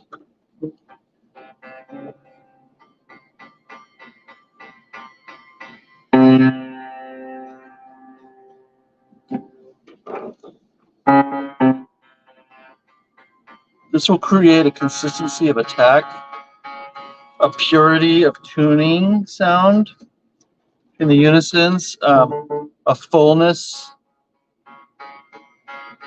of tone, bringing out the full potential of the piano.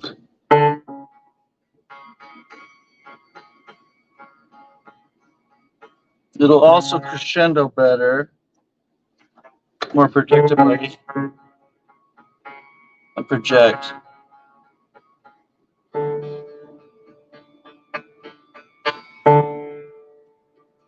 And this is something that does have to be, you know, when hammers are shaped, it has to be revisited.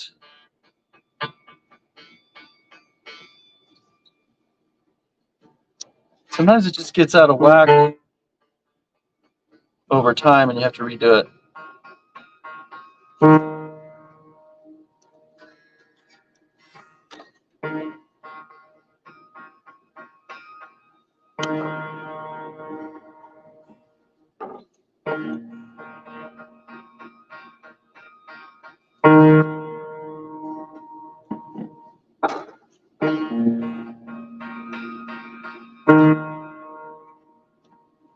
If I can't push the one down and get a result, I'll pull the others up.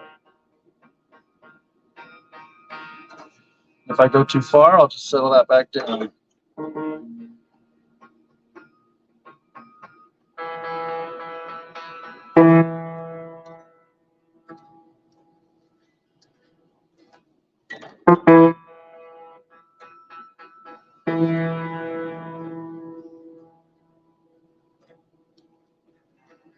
You can, I feel like you can kind of feel if the string's going to easily move, you know, or if it's already kind of been pulled up to its max. Just be sensitive to that. So go chip the chat. Ross Clark, I broke an A graph level strings. That one I've never had. Was it a Steinway that you were leveling strings on, broken A graph?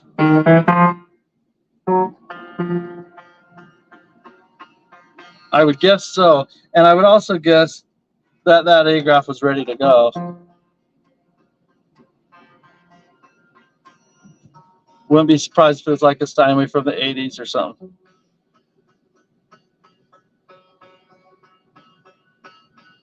Because those kind of just break A graphs if you look at them wrong. I have broken strings. I've also, like, you know, slipped off and, you know, hit myself in the eye. Don't do that if you're thinking about it. It hurts.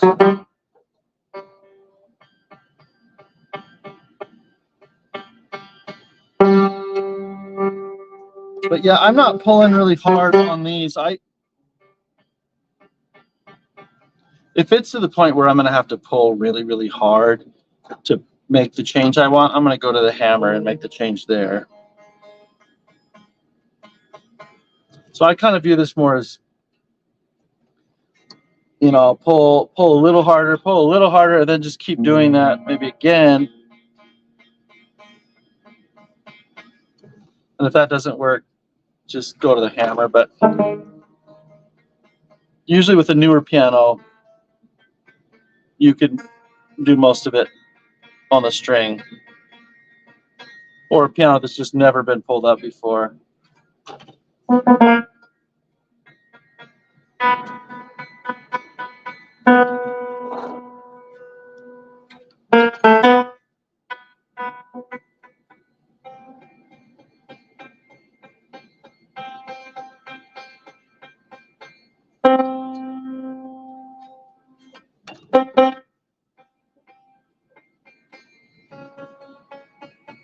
It's easier to tune unisons, I feel like, when the strings are mated well, because you're gonna make the vibrate with the same phase.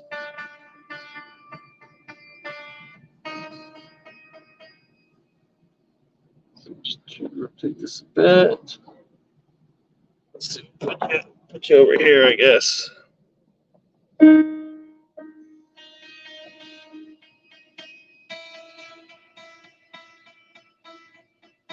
Hear how high that middle one is compared to the sides.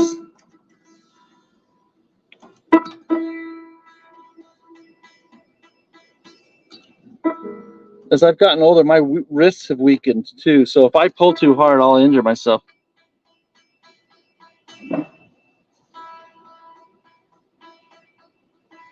I have injured myself, I think, in my wrists doing different activities related to pianos. You got to be careful.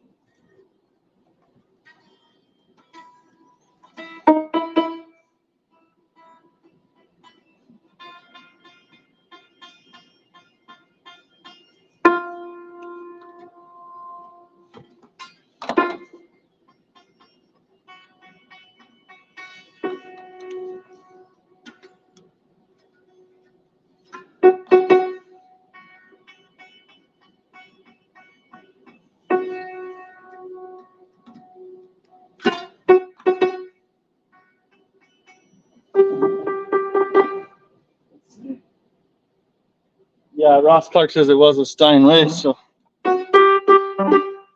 yeah, if you break an A graph doing this, that A graph was ready to go.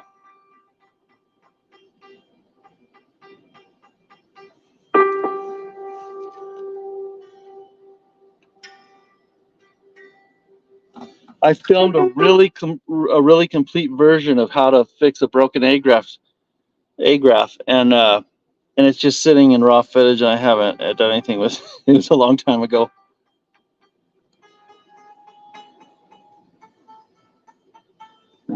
My goal is just to help people not be scared of things that they're scared of, and you know, be aware of the tools and techniques that might help something that you might think is a big deal be not such a big deal.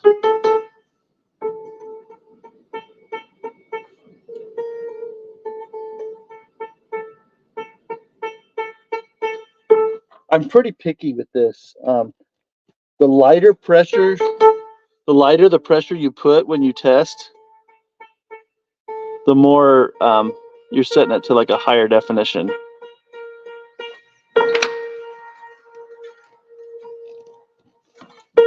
That's why I go like not touching. Oh, I lifted that higher than it needed to.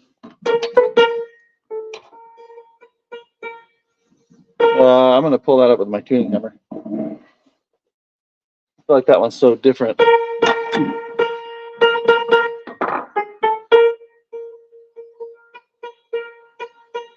Yeah.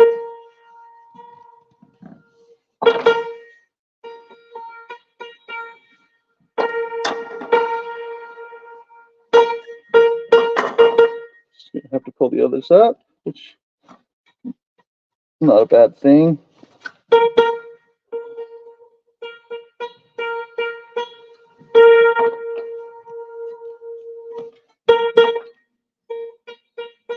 There. When you do this a lot, and you pull the strings and it's more level, and then you just play the note. By the nature of the attack, you can hear when you've got it or when you're really close. Just has a real consolidated, clear tone and a real pleasing attack. Like, that's not it. Yeah, see? It's hitting one string. And it doesn't directly have to do with tuning. That's closer. It's more consolidated. Yep.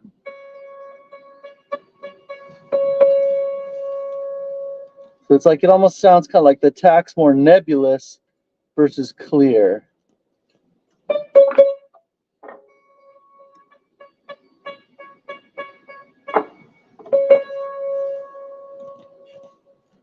And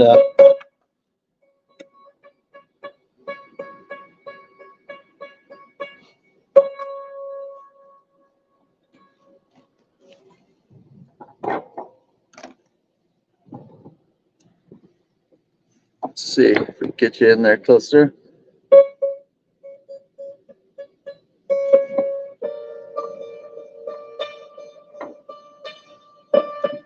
That one's really just hitting the right string only, if you listen, in a major way. And I know the top of the hammer is flat because I just looked at it when we were shaping the hammers.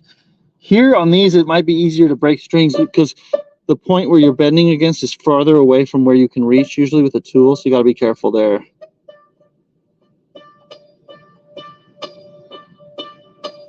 Okay, we're a lot closer. So I do try and pull kind of carefully there. I'm going to pull out my tuning hammer.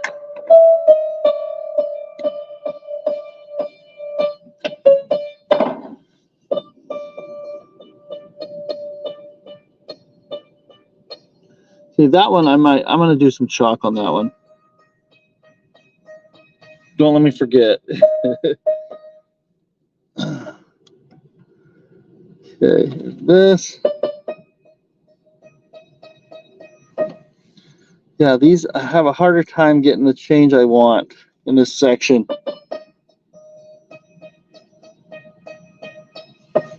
Right here at the low part of this first treble section.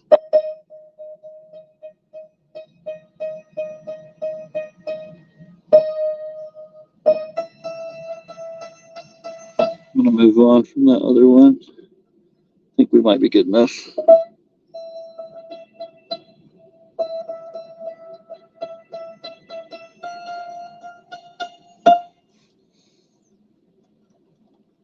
I can also look at my carbon lines, and it shows me if they're darker. They'll be darker where on the strings that they hit first. That's another way to kind of tell.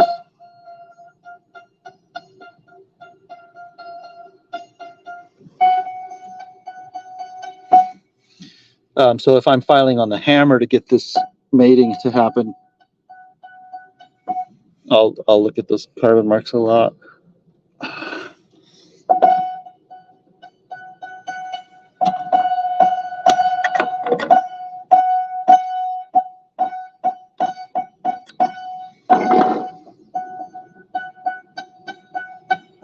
Again, that one just scares me. I don't want to pull up on that one anymore, so I'm going to do some on the hammer on that one.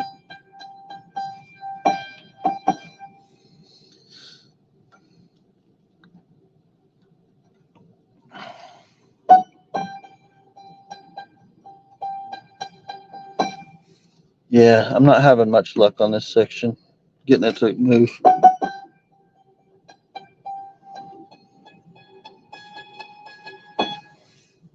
Feel the strings. You can feel if they're pretty level just by putting your finger on them.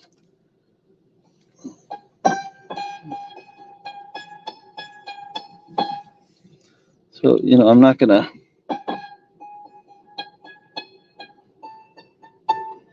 So I think I'm just gonna feel this section a little bit, and then we're gonna go straight to changing the hammer on that. Okay. So I'm feeling just right across the strings of my finger there. That's what I'm doing.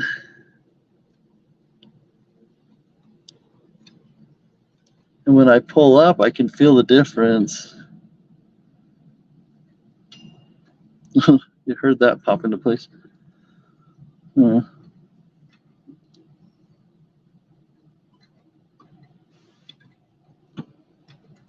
okay.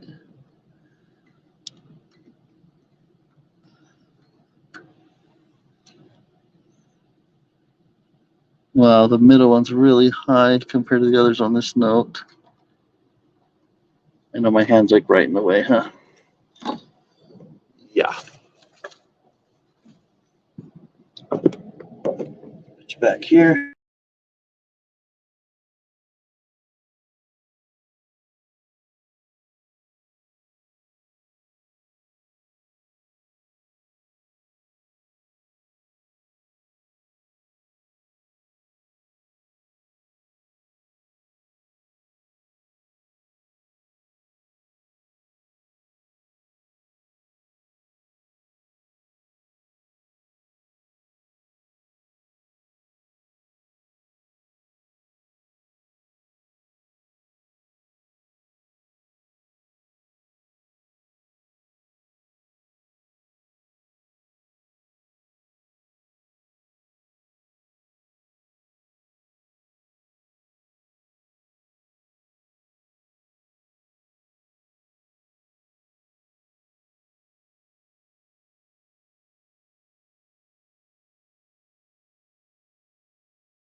In here. Now we have the mobile cam again. Okay, good. So I'm going to come in here and I'm going to block it up, and then I'm going to mark with chalk how I want the hammer to, or how the hammer is shaped and how I want it to change. So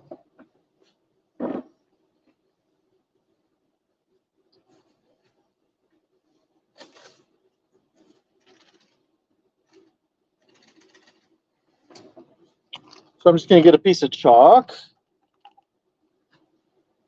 And I keep my chalk in with all my razor blades. Just to keep life interesting, I guess, when I have to pull out a piece of chalk. Okay.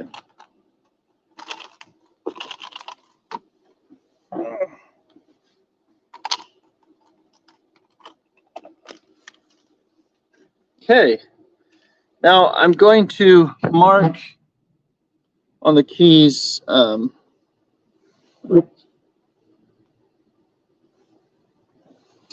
I'm going to mark on the keys what I want. Okay, I have my little hieroglyphics here. So the right side's high. I do a slash up to the right.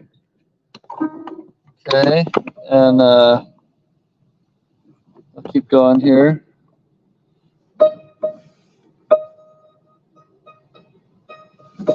Same thing.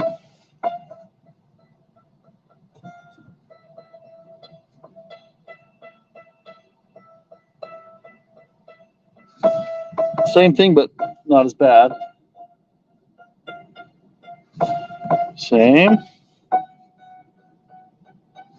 Okay, I'm sensing a pattern here. Okay, that one's both the middle and the right string. I'll tune that one up a bit.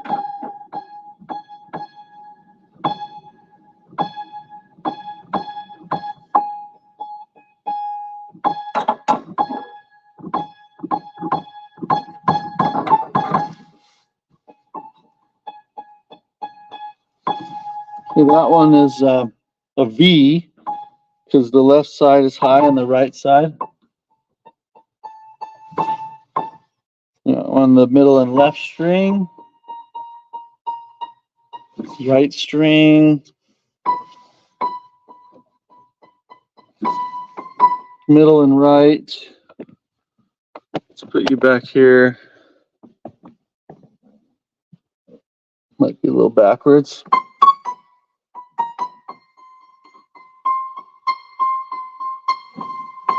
Right, middle. When I'm calling them out, those are the high points of the hammer. So those are the areas on the hammer I'm going to file down.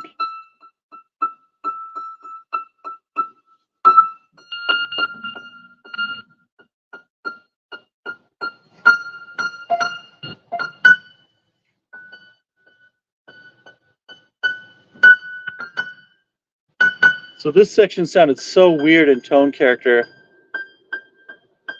but it's also the worst mating across the piano.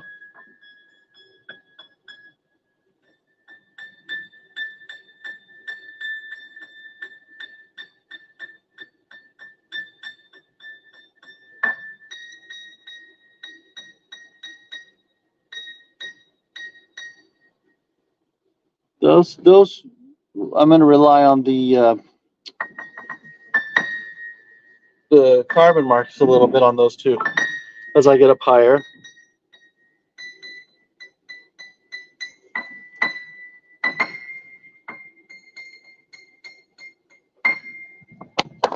Whoops, sorry for dropping you there. Let's make sure we're still. All right.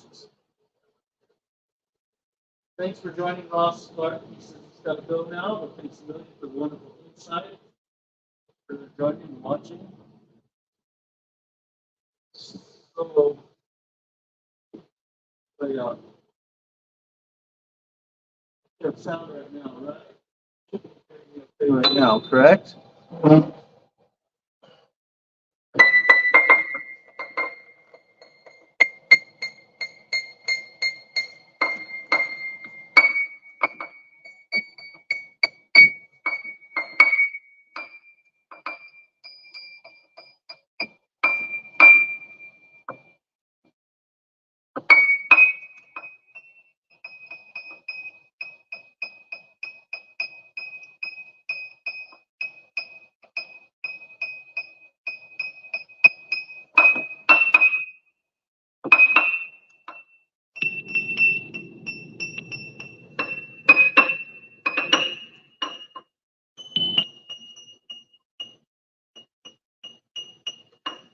This is a good example of something that seems subtle as you're adjusting it,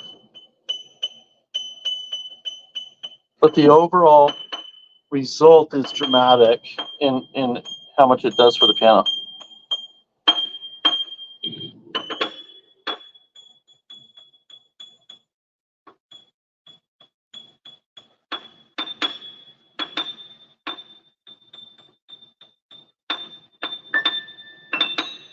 So,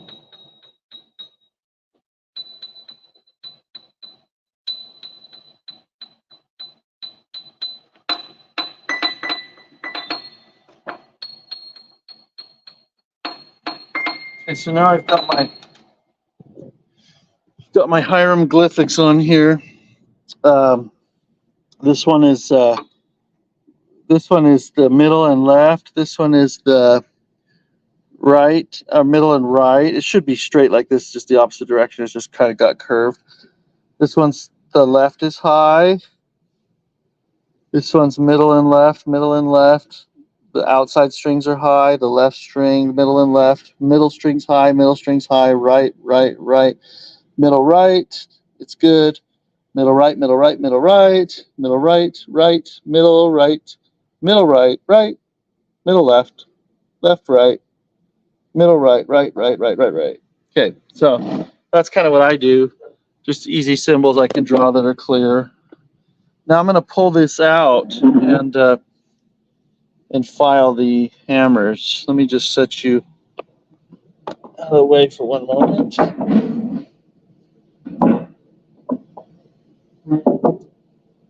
Okay, I'm going to use as my weapon for this one, I'm going to use a nail file. And this trick I learned from a technician, one of the technicians in the concert and artist department at Steinway. And so here, if the right is high, I'm just going to use this file, and I'm going to just file on the line or the groove right that corresponds with the one that needs to go down. Okay, so in this case, it's going to be the this right mark, and you can see it's darker too, right? So I'm going to lift it up and file. I kind of filed it away, all right? And then I'm just going to continue to go through the section that way. And how hard or aggressively should I do this? You just have to kind of go in stages and figure you're going to have a few passes before it's correct.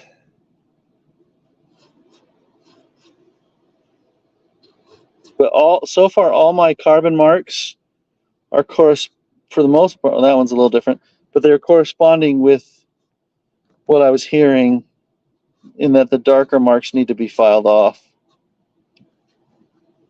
And I'm not going super, super deep on this to start. It's just a subtle difference, maybe a piece of a millimeter, a piece of a thickness of a cardstock, or not even that, paper difference.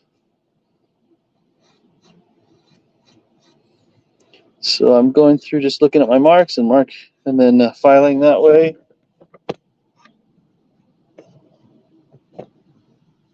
Let's see here.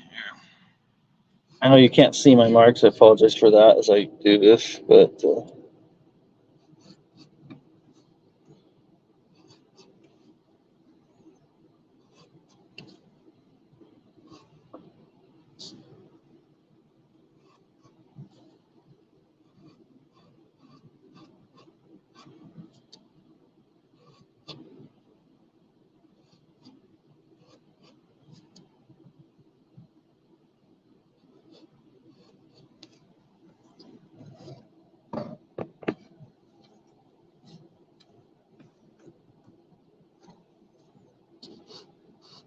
I think this piano's going to have a great touch. It's not quite there yet, but it's going to. And I'm not sure what it is right off about the regulation. I feel like it just doesn't repeat super fast. I'm not sure what it is right off, whether it's just too much blow distance or who knows? But we'll get into that a little later and figure it out. Okay, so I filed off my marks. Now I'm going to stick the piano back in, stick the action back in the piano. And see anything going on in the chat? No. But I appreciate everyone who's tuned in. This is cool stuff to me. And so now,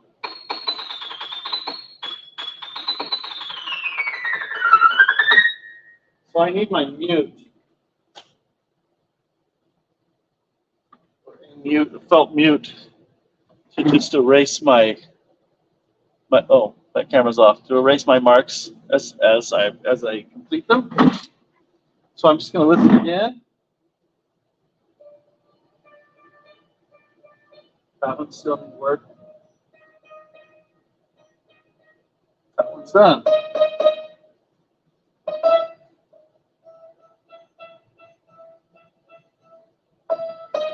That one's done. Done. We nailed a few. That's pretty good. Of course, it's easier. It's easier with a brand new piano like this, just that's shaped. Shaped a pretty level.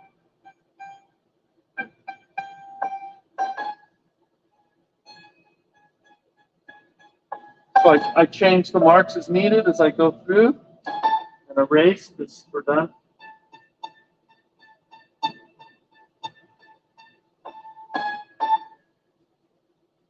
One first on that one.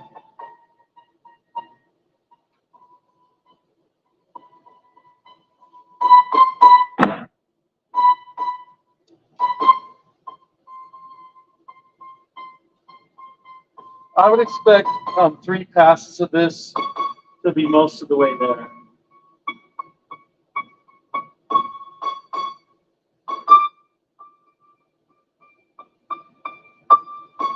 That's why you don't want to make it too painful. You want to kind of move along.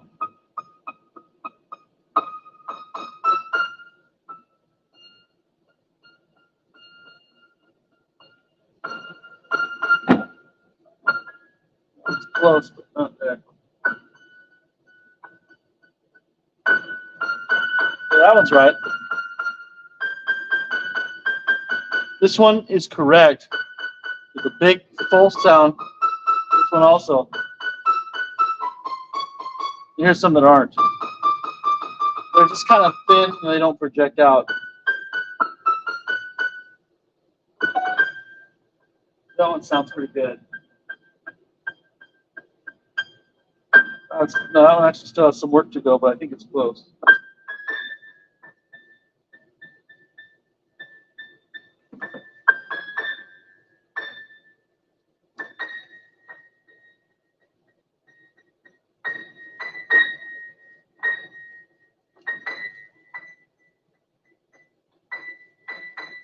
That one sounds really close. It sounds really good. That one's done.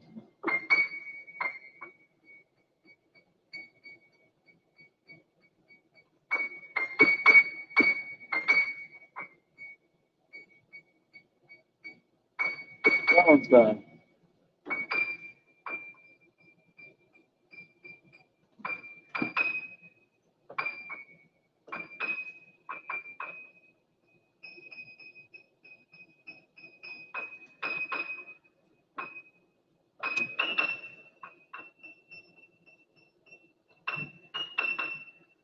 So I'll bring you for a different view in here. Just watching it. Play the keys maybe here.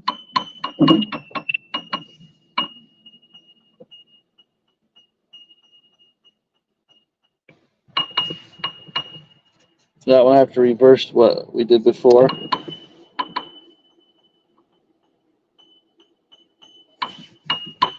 So it's changed a little bit.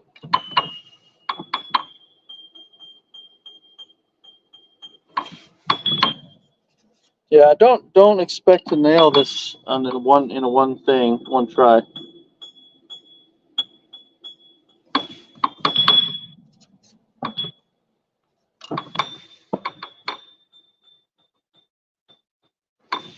That one sounds great and it's done.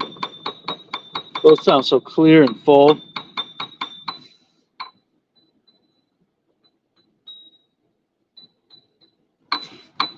That one's done. We're going to call it done.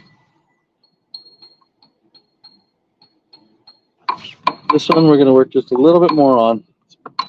Okay, so we take it out again. Let's see how we can do this.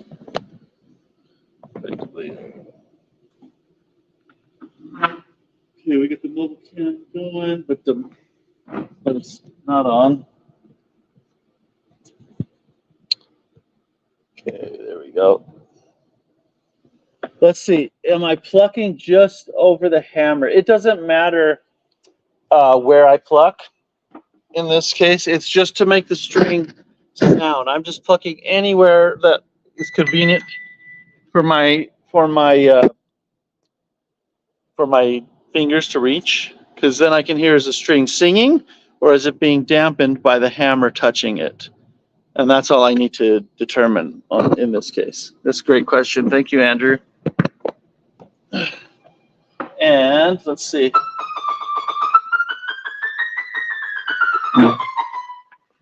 And so now we're going to pull this out and do another round of filing.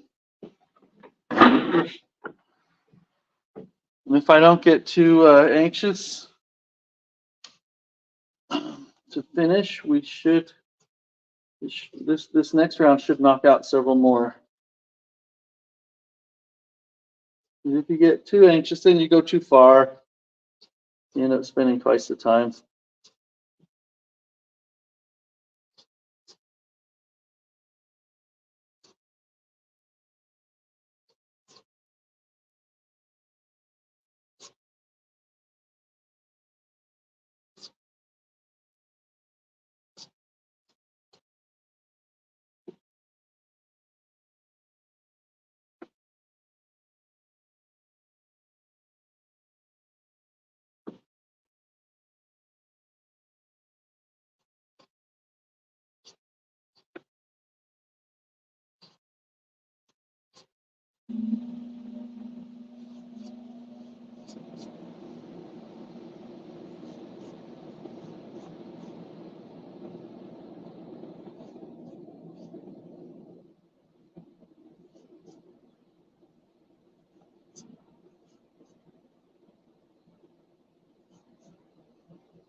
Okay.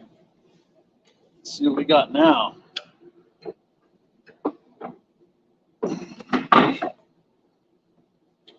Let's see. Don Pryor says, too bad you have to do this with a new Steinway. There might be a misconception that if a piano's brand new, you wouldn't have to do this kind of prep.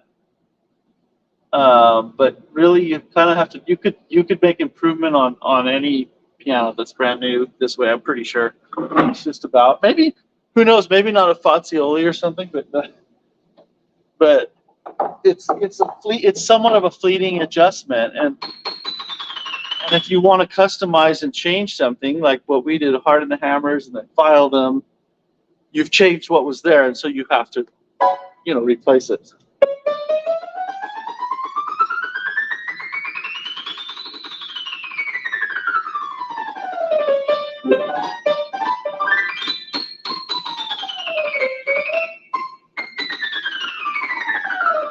Pianos are not the same as like an automobile or something. They're not made out of metal, right? So the adjustments are not, they're hygroscopic. They take on water, they release it.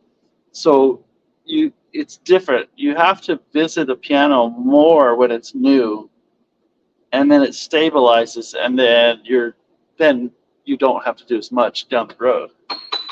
So it's backwards, but I don't know. As consumers, we don't want to see that, I guess. You pay like $200,000 for a piano. You're like, this better be perfect.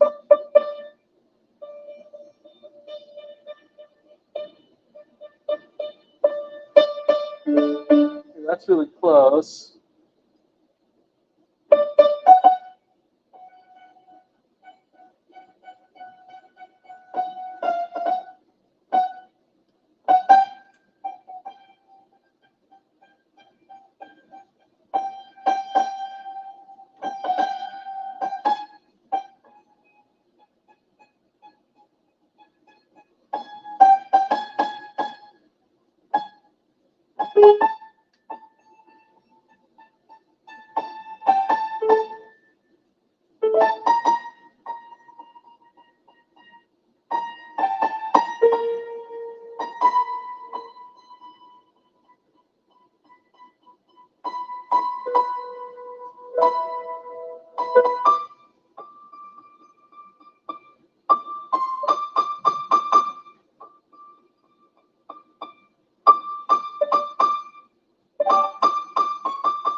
you know, it's interesting.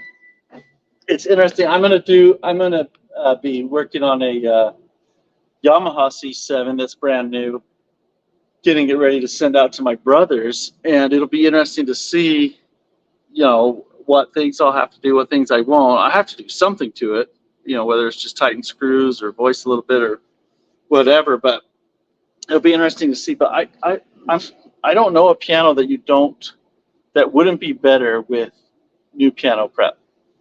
Let's put it that way.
Okay, so what is this? Pass number 3, right? Filing number 3.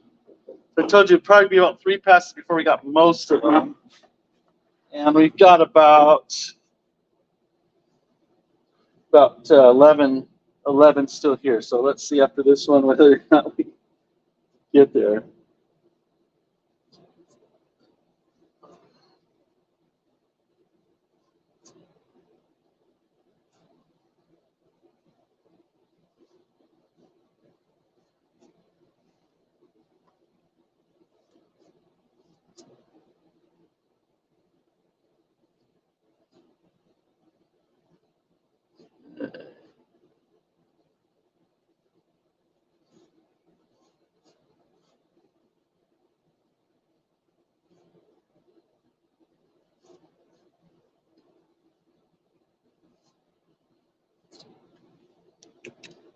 All right.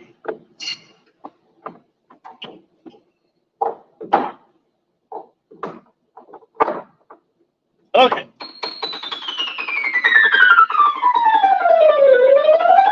Now we're gonna have a lot of voicing in this area. It's really over bright. Not a lot of voice, but I'll have to voice it. It sounds way nasty right now, right? But up here, it's starting to sound really clear and beautiful.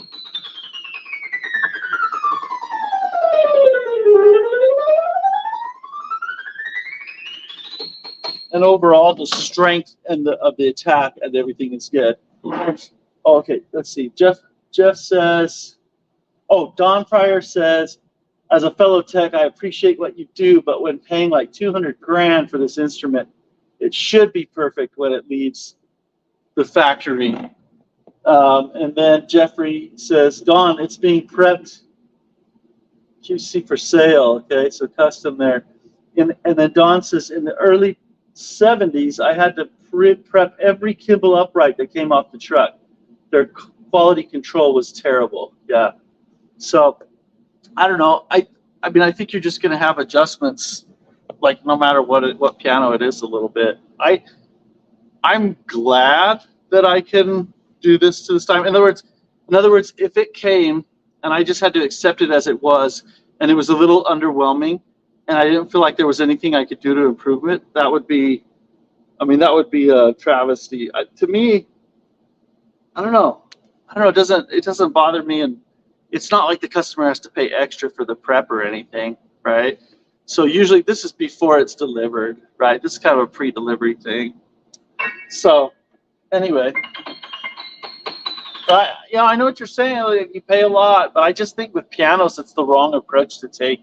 Um, but there's lots of people that are just not gonna believe that or just accept that, right? So, but I really appreciate you weighing in on the discussion. I do. So,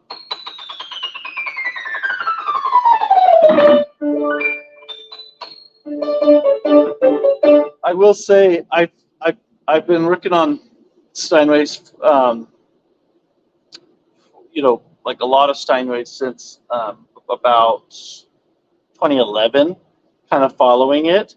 And I will say they've definitely made steps where their quality control is like, way better than like what we see in some of the earlier pianos, like in the 90s or earlier.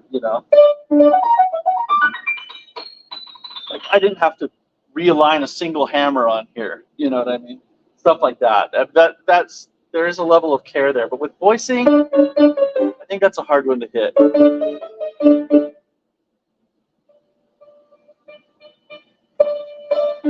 Finally got that D.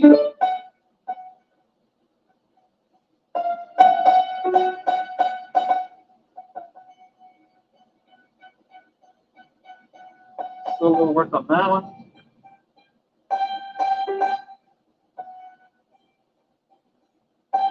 That one's good. Sounds nasty, but it's good. It will be good. That one's good.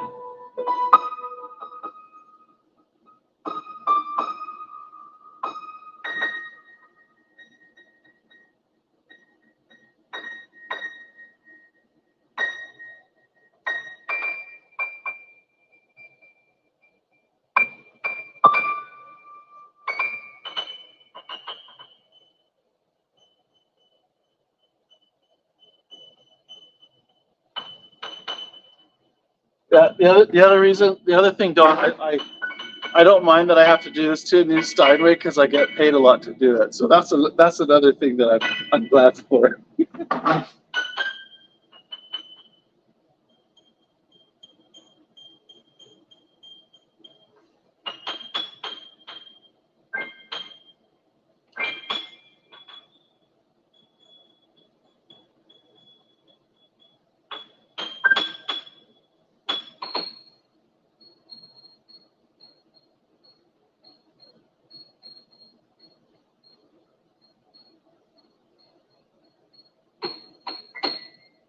Okay, so that was the third fight, right? And we have 4 marks left. Okay, so I told you. Now I bet. Watch this. I bet this is the way it's going to go. It takes you 3 passes to get like 90% of the way there, and then you have a choice on the following 3 or whatever marks. You could do like a million more passes, or at some point you call it good. If it's just not behaving, but we'll see. I mean, I'm definitely interested in the notes that are in the key melody areas being right on.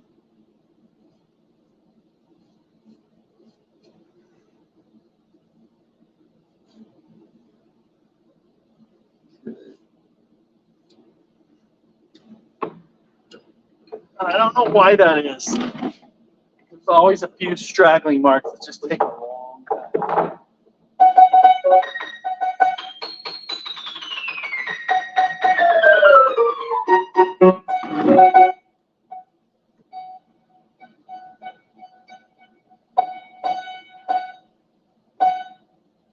On the outside, so now that one's not pretty good up here. It's actually not done though. So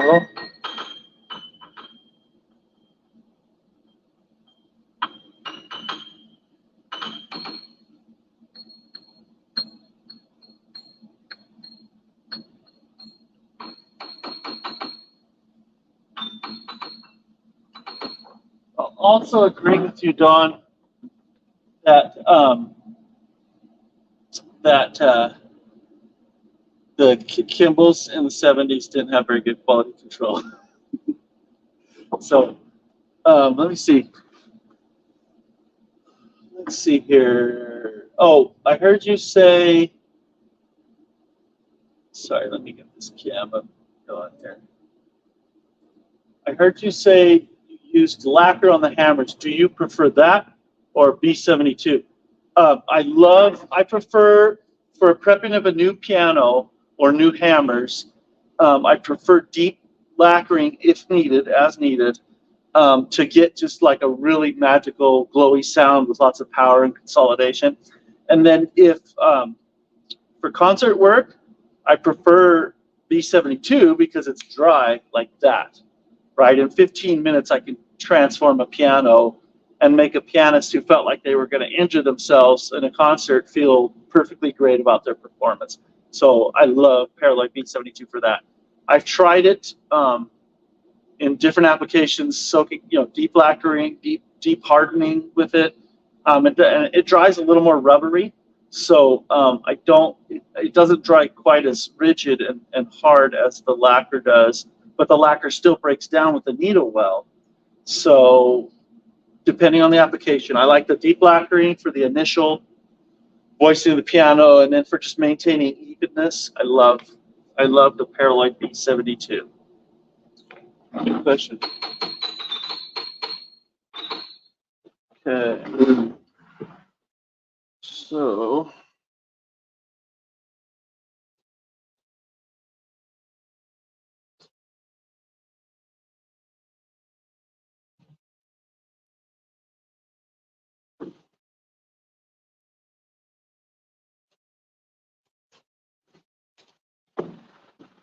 yeah, so now I've spent 2 or 3 pulls just on these final 3 marks.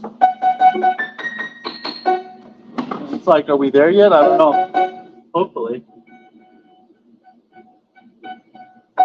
Not quite. I feel like I'm just kind of going around in circles with that one a little bit.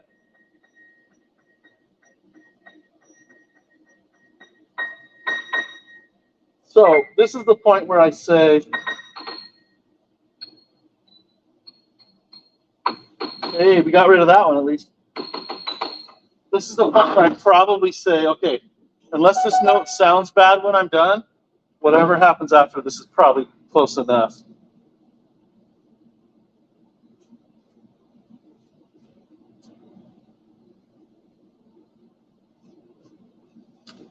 So when I tilt that, if it's not clear, when I tilt that nail file, I can hit an individual groove, right, and take it down a little bit. Oh, that sounds good. Right here, we're hearing a lot of front duplex noise. Watch this. When we voice it and needle it, that'll go down. So I'm not worried about that.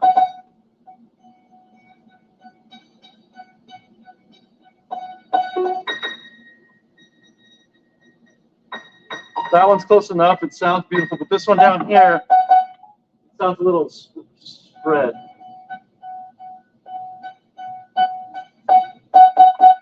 So I'm going to give it hopefully one more try.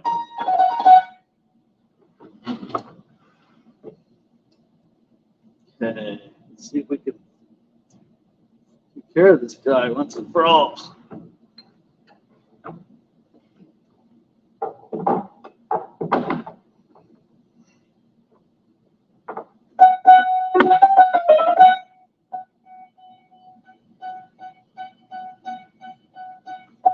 This is super close. I'm going to go ahead and take it the rest of the way. I'm confident. I think we don't have to settle on that one. Make sure it hits all 3 strings and get the best sound we can.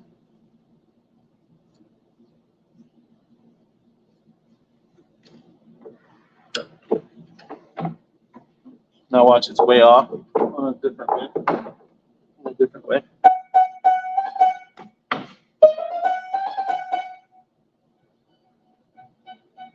Yay, we got it.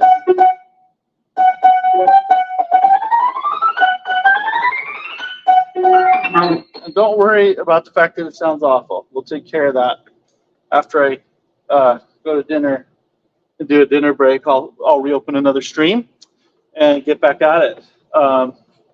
Let's see. Here's another question. So, are you angling the file into the groove. Hard to see. Yeah, just a little bit. I mean, I'm holding it as flat as I can, but I'm just I'm covering it so that, tilting it so that I only hit over that area. And I don't like to hit like exactly in the groove because that'll make a really deep groove. I like to kind of get the general area, maybe even include where it's going to hit when we push the Una quarter pedal.